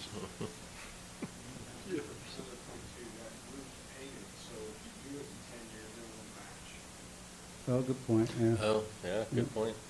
No, so it's not gonna cost us the full 75 when you look at it, that we're saving the money if we waited another 8 years. So, because we're not gonna have to do the roof again. My house is gonna have a tin roof on it next time. You know. So, just to throw it out there. I'll open it up to the public. Anybody want to talk about it? Come on back. Okay. Lively crew. So yeah, so I'll need about just approval to bring back a budget amendment for 100,000 and do, well, 95,000 and Well, I like it, so I'll make the motion that we move forward with the tin roof and the labor for the siding on the rocks. A question, Mhm. John, and bring this to you, I'm not gonna put you on the spot, but we all know that this building is old and there's surprises. Do you think there's gonna be any surprise on the roof when they start pulling shingles off? That would be more so than like, oops, oops, oops. I mean, I'm not, if it is, it is, but If you wait, it's gonna be worse. yeah, I was saying, So- so you have to do it anyway, so just a That question. was my question. Do we need to budget more Made a for this? motion to move forward with it. I'm sorry, Yeah. Mr. You Magnet. got another? Yeah, do we Okay. need to budget a little bit more for the just-in cases? The what? Like the just-in-case something is wrong up there, or do we want to budget more right now? Put a little pad in A it? little bit of No, extra. This roof, I think it was fine here. We did a really good job 12 years ago. Oh, you just meant on the amount I'm asking for, I think. So I Right. said it's 95, so if we want to budget 100 just for That's what I'm 5,000 saying, yeah. of Oh, of 100,000. swap area. Okay, I withdraw my motion. I make a motion that we move it to $100,000 to do the, complete the roof with tin and put the stone up that we already own, just paying the labor. I'll Oh. second. Second? All in favor, say aye. Aye. Aye. Against, say nay. Ayes have it. All righty. And the next, we're finally at our resolution. Would you mind reading 2025-155, please?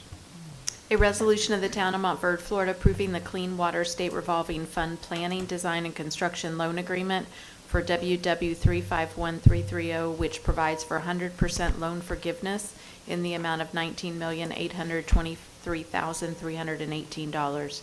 Authorizing the town manager to execute the loan agreement, directing the town manager to carry out the terms of the loan agreement, providing for conflict severability and an effective date. All righty, well, we all remember this one from the last meeting, and we just tabled it so we could get our heads around if it's stormwater or it's wastewater with everything. And they did go through it and highlight now, and I did talk to the gentleman that wrote this, or managed it up in Tallahassee, and he said it's definitely stormwater. Can't remember his name, Dominio, I think his name was. And he was very nice, and he said it was definitely stormwater, and that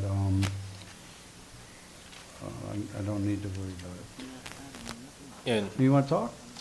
I'm just here to answer questions, but they, in response to the concerns that you guys voiced last time, we did send some suggested, we just asked for clarification to some of those things. Yeah. There were about 5 of the 7 that they did change, including adding a definition for stormwater where there wasn't one before. Made reference to, where it said wastewater, it's wastewater and stormwater, which are both under the Clean Water Program. And there was a couple of places where they said, no, that's statutory language, it needs to stay as is, but it's, as they clarified with you, it's a stormwater agreement. Yeah, he explained where he added it to me, and I'm like, okay. And I will tell you, just so there won't be any confusion as you go forward, you will approve the next resolutions for Scott to do a planning study. That planning study will be $19 million worth of stormwater improvements. That DEP will then approve that study, and you will, as council, will vote on that study, so that will just solidify that even though there's sewer throughout this thing, sewer and storm are the same under the Clean Water Act. So just let you know that that's what you'll be approving. And this is a refundable, right? We pay and then we get refunded? Correct. Okay. All right. Thank y'all for doing that. Sure. All righty, I mean, you guys had plenty of time to read it last time and this time, so you're okay with it. We can open it up to the public real quick, if anybody wants to talk about $19.8 million.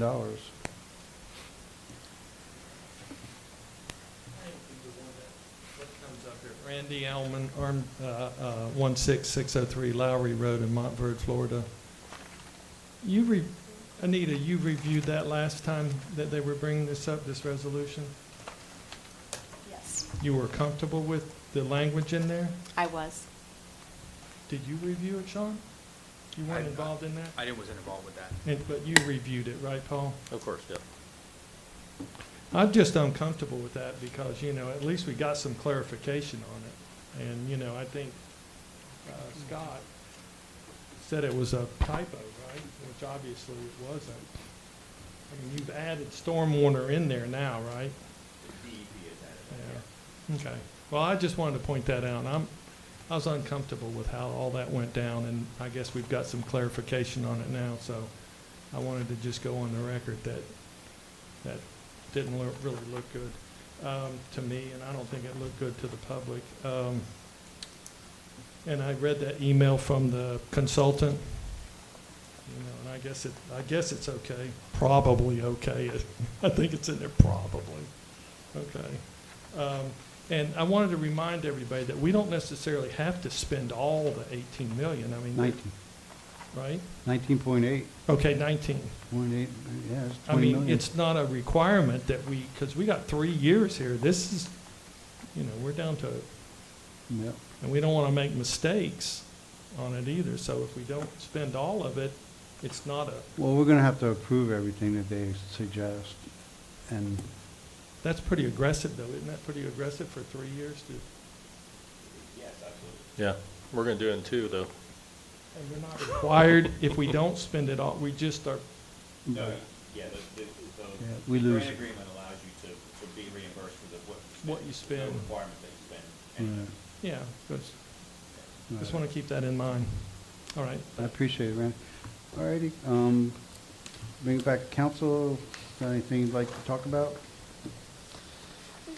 Sorry, I flung something off my desk. Okay, I'm going to make a motion that we approve 2025-151 for stormwater only to move forward. 51 or 50? 155, Mayor.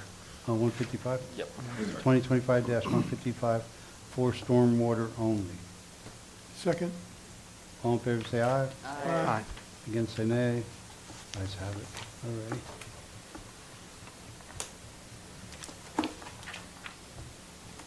Let's move on to 2025-157, if you would, please.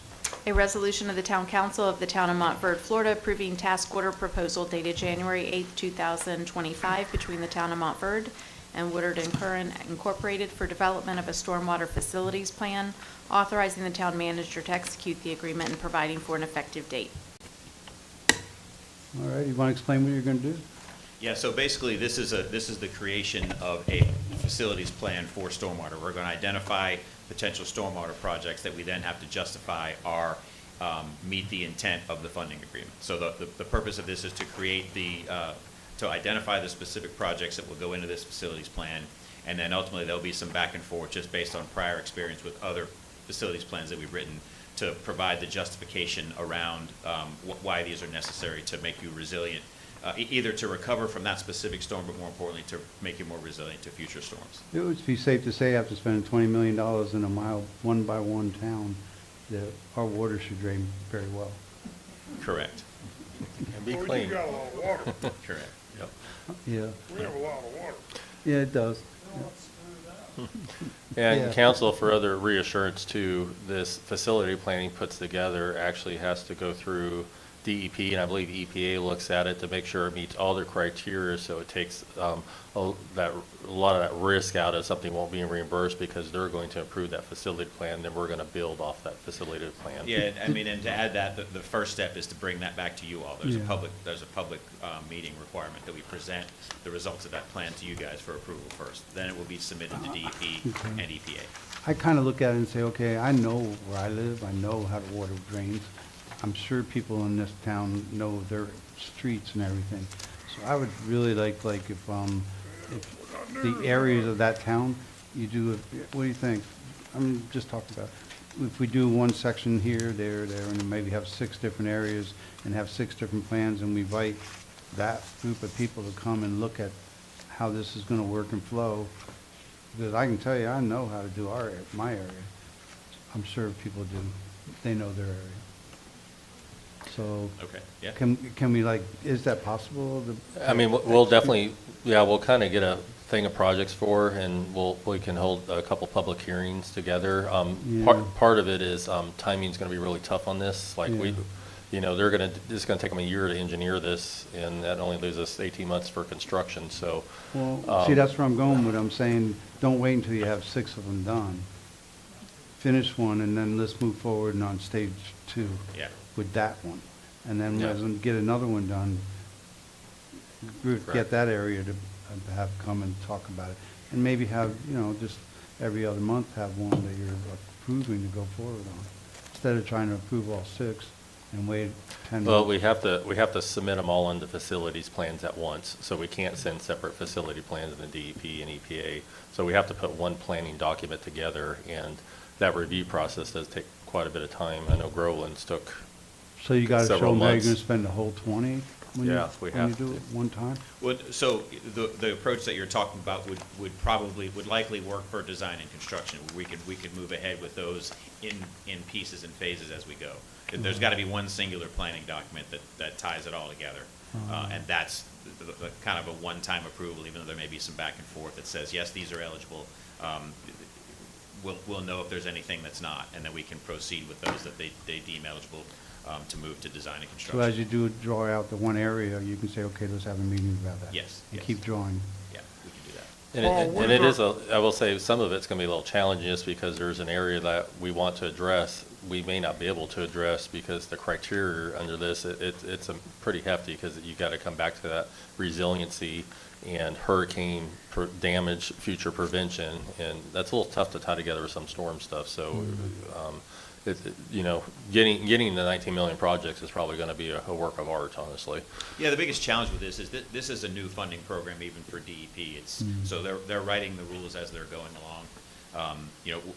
We're actually working with DEP to try to help figure out how to standardize the rules and the way they evaluate these things, and for that matter, even the process of evaluating that. So, you guys were awarded this back in February, and you're just now seeing the agreement for this. Most of those agreements came out in November. They're figuring this out as they go. So there is a set of deadlines that are in the agreement. The first one is that the planning document be the initial submittal of the planning document, I think in July of this year, so 6 months from now. We have gotten some. We believe there'll be some ability to amend those because some of that is based on review timelines from the department themselves. I get a But little nervous. it is aggressive. I get a little nervous when we have almost $20 million sitting there, and we're not just saying, go out and do this project, here's your 20 million. I would think that the council needs to look at it in different stages. Okay, we spent $3 million. We want to look at it and see how far it's come, where it's going. You guys follow that? Yes.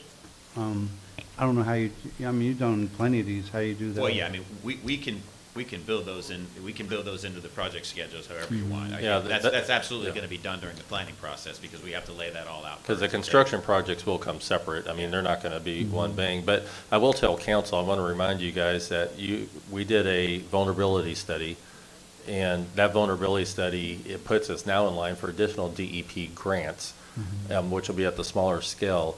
Because of the timing of this grant and because of what we got to get done, the focus is really going to be not doing a little small project in here. It's going to be what's the biggest bang we get to out for the buck. So we're not, honestly, doing $1 million project here and $1 million there is not going to be the goal. We're going to be looking for the $5-6 million project times 3, because it's going to be impossible to get them done. But we have more availability of money because now we're in line with that vulnerability study that was approved for future DEP grants to take care of some of these smaller sections. If we did 15 projects, we're not going to get halfway through this money. I Right, mean, but I'm saying, how much is it gonna cost to draw it up? 2 million? Yeah, there's an allowance, I think the design allowance in the agreement is like 2 million. Okay, For, so, and again, that assumes you're gonna be constructing projects that will use up the whole $19.8 million. right, so that's what I'm saying, you guys are gonna be tasked with, the next one's gonna give you the okay to go ahead and spend the 2 million on design, right? Or some portion of that, yes. Right, so I'm saying that the council would like to review that after the 2 million is spent, and bring the plans to us at that point, and show us what you want to do. Because we might say, no, we don't want to do that section of town. well, and I think we're going to address that in the planning document. So the planning's going to be the big overview of kind of the headlines of here's the projects in general, here's just throwing out a high budget number. Then the next one is the design is where that's going to get more detailed and go into. So really the first eye at it is we're going to do this big overview of, like, we talked about council of 455 would be a priority project we can get because we got a lot of watershed going off there. We can incorporate some road improvements in there, everything along that line. So that would be a good way to get $6-8 million out the door. And so we're going to be looking for those bigger projects. We'll probably bring, this facility will probably identify 4 or 5 projects, probably a little more than 20 million or somewhere in that ballpark. And then we'll kind of start breaking them down for you guys. But I think the council should direct the traffic on what projects they want done first and agree. Oh, with it, absolutely. I mean, you And can, how much money's getting spent there and all that.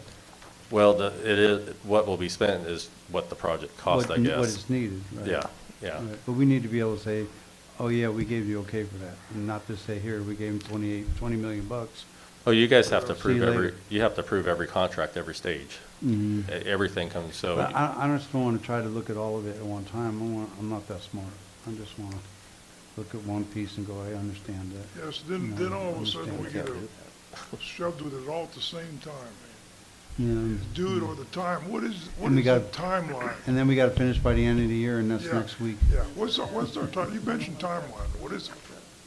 Yeah, I mean, the 3-year clock is already ticking. It's a max of 3 years, I think, for the projects. So, we want to be well done before that in case we have hiccups. The 3-year clock started January 8th? Yeah, so, I mean, a general, let me just break down kind of from a conversation we had, kind of a general timeline. The planning study, 90 days, I believe is what we kind of talked about, Scott, to kind of get the planning at max, the planning document together. So that would be them putting it together, coming up, here's the projects to go into, and then you guys will look at those projects. You can prioritize those projects at that time. Then once we'll send that up, get approval from DEP, EPA, they may say no to a project, and we'll reprioritize. Then they'll start construction documents. Then you'll see, like you saw on Lakeside, when they're at 75%, I brought them for you, you'll see them, everybody's okay with this project, we're gonna finish it up. It goes out to bid, then the bid comes back for you guys to approve like we did on Lakeside, and they keeps moving through the process like that. The schedule is outlined in the loan agreement. So you have to, as they said earlier, submit your planning activities by July of this year. Your initial design activities is scheduled for May of '26.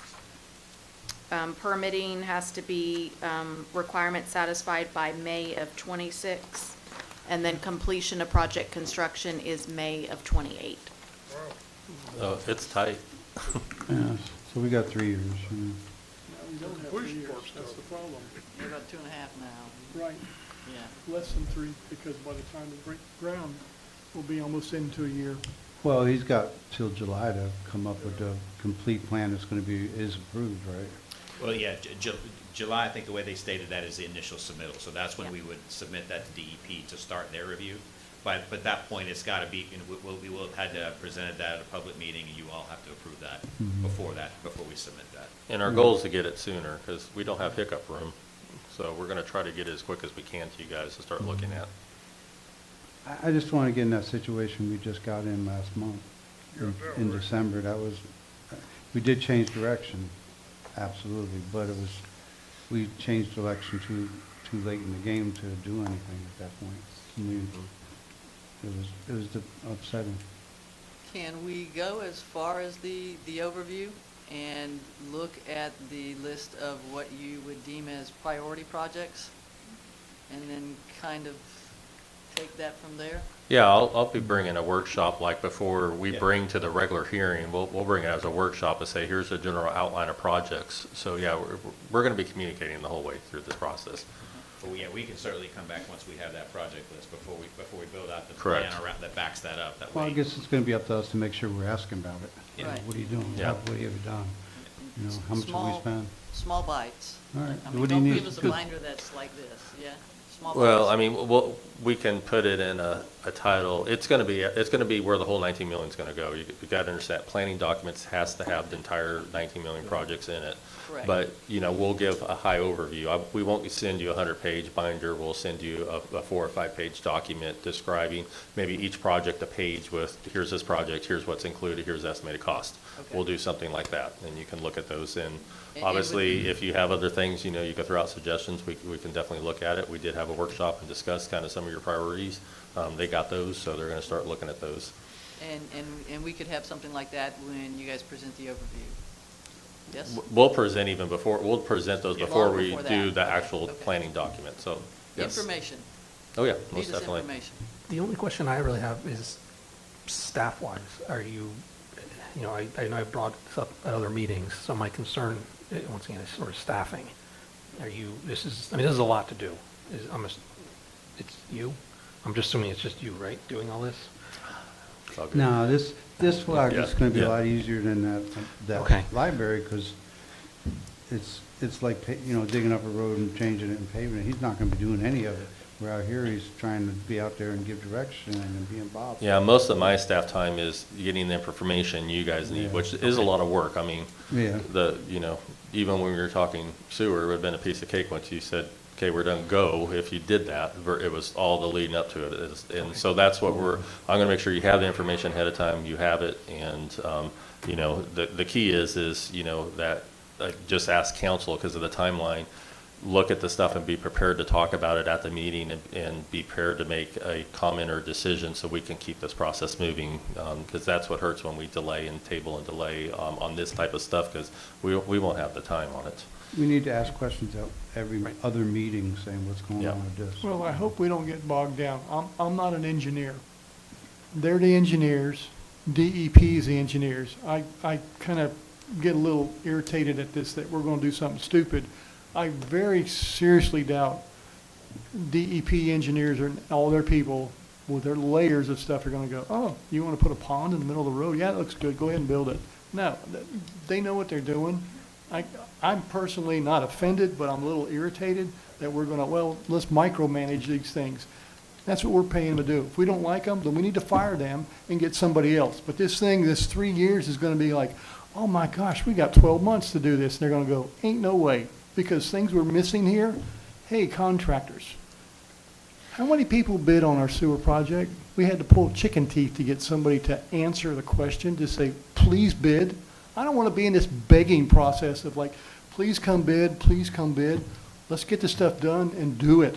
I mean, all it takes is one good hurricane back to back and we're back to, golly, I wish we would have done something. And now we got a bigger problem and the money sits there. But that's just my opinion, so. Well, we're paying Woodward and Kern It- good money. 1.14%. Exactly. And so, now the difference between that and of course the library is Paul assumed the general contractor, and we saved a lot of money. Right. We had to do that in-house. He had to do that, so.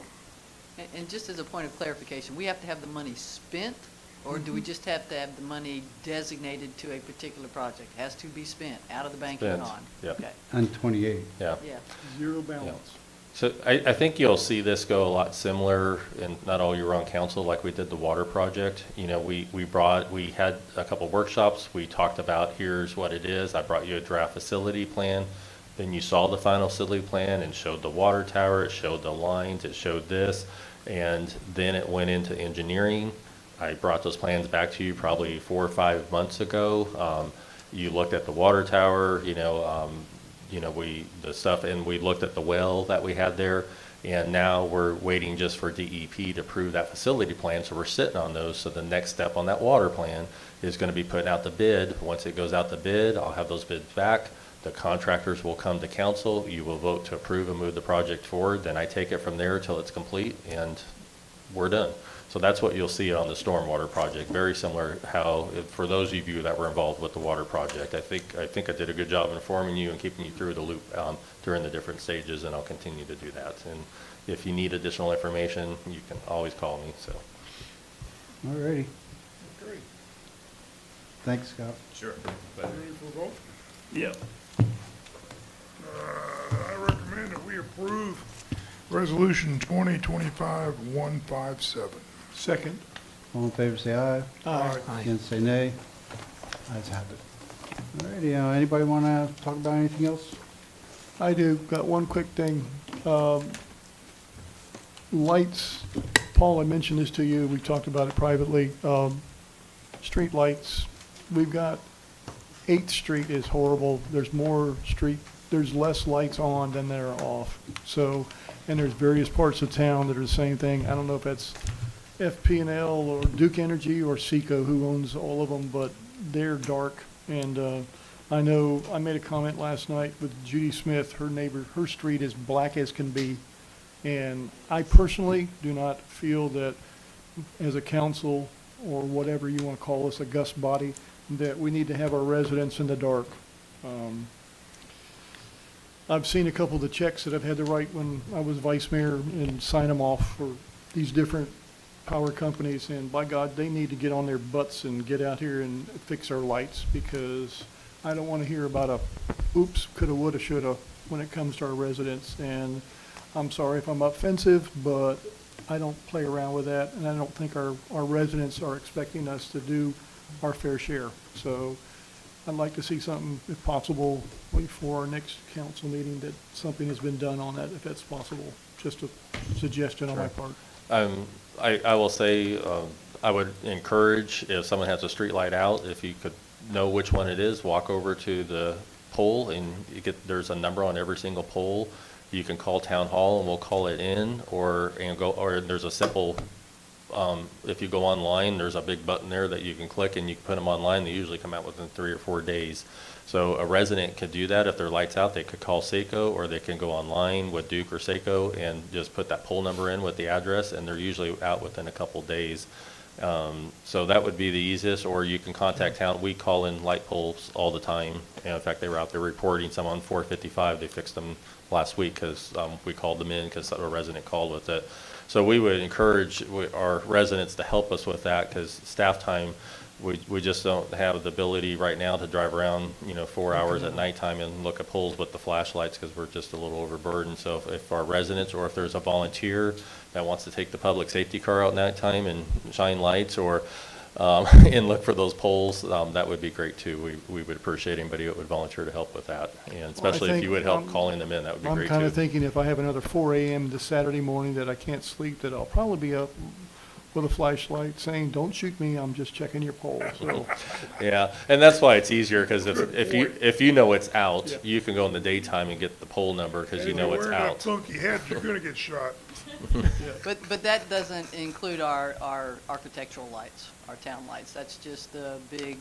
That's just the big pole lights, yeah. If there's town lights out, just let me know on the big lights. And we know some of the, we still got the fire bulbs and some of them from Christmas and things like that. So we're working. We just got these out here. Actually, yesterday they came on for the first time. So now we have lights out front here. So we're working on them. And I just have one other comment before we adjourn. I think council members, you would have gotten an email from, I forget now, somebody with the League of Florida Cities, and this just kind of follows up on what Joe has started in the vein of passing information.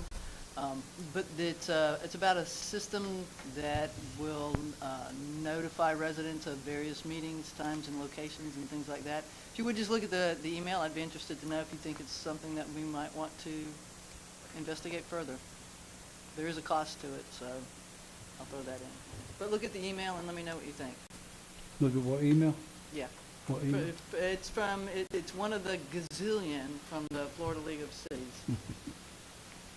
but it has to do with the passing of information, and to do it legally, you know, like our webpage. The stuff that we put on Facebook is all good, and it's a great way to get information out, but it doesn't qualify, I don't think, as the actual legal town advertisement of a particular meeting. Well, Mascot has their own app now. That's what I was this like, is. wow. It's an app. It was unbelievable. Okay, go look for the email. It sounds like a really good idea, so I'll bring it up again at the next meeting. Just check your email. Councilman Joe, what was the Ferndale meeting like? So that was an interesting meeting. Sean was there. It was actually informative. There was 5 of you guys, 5 of Lee County, and we got hammered a little bit with out here in Montverde in reference to why do we get everything and Ferndale doesn't when it comes to traffic. So it was with the speeding and everything, because there's, I guess, the speed tables that are coming or proposed, right? So they were talking about 561A specifically, Correct, the yes. curve that's up there as you get towards 561. And it is dangerous. The county did add some median to it on each side, but it's going to be redone anyway. And he emphasized what, he wanted that one of the residents from Ferndale. Right. But yeah, it's on the list to do. Yeah. With that, and then It's a safety issue. There was complaints as far as building goes, which we hear a lot. The building that's going in Mineola, that's all behind them and everything. The residents were voicing their concerns about those and the traffic and everything that they're dealing with. So That building, that's why that 20-year agreement went in. Yep, correct. Under service. yes. Yeah, Well, exactly. I'm a little surprised on 561A, they still have the 55-mile-an-hour speed zone. With the amount of traffic and the narrowness of that road and the beat-down sides, Yeah, there's no shoulder. I think 45 would be reasonable. In council, if you go to League of Cities, they're starting to post all of the pending legislation that's going to be heard at the House and the Senate. There is a couple there really concerning for the town, taking away your rights to regulate some density in housing in single-family areas. So you want to, some of those things we may want to start talking with our legislators. There's also where it would take our rights away to charge, and it's the 3rd year they've tried this, it keeps coming up, and it made some teeth last year, where we wouldn't be able to charge our residents or people that use our water outside the city the extra 25% we charge. We'd have to charge them same rates, which would really affect our bottom line on the water system. So please keep an eye on those bills. I always encourage you to call your legislators as a council member. It's a very important thing you can do. Hearing from a town manager, they don't care. Hearing the council members, they do, and the mayor, they take a little more weight in that. So, Do you know the bill number by any chance? they have them in a PDF listed. It's under housing, the first 2 under housing. And League of Cities is very good. They'll give their recommendation based on protecting council's rights for things. They'll say oppose, support, or monitor. And so the ones that oppose, you really want to keep an eye on. Thank you. All righty, everybody ready to go? Yeah, motion adjourned. Second. All in favor, say aye. Aye. Against, say nay. Ayes have it. Thank you for coming.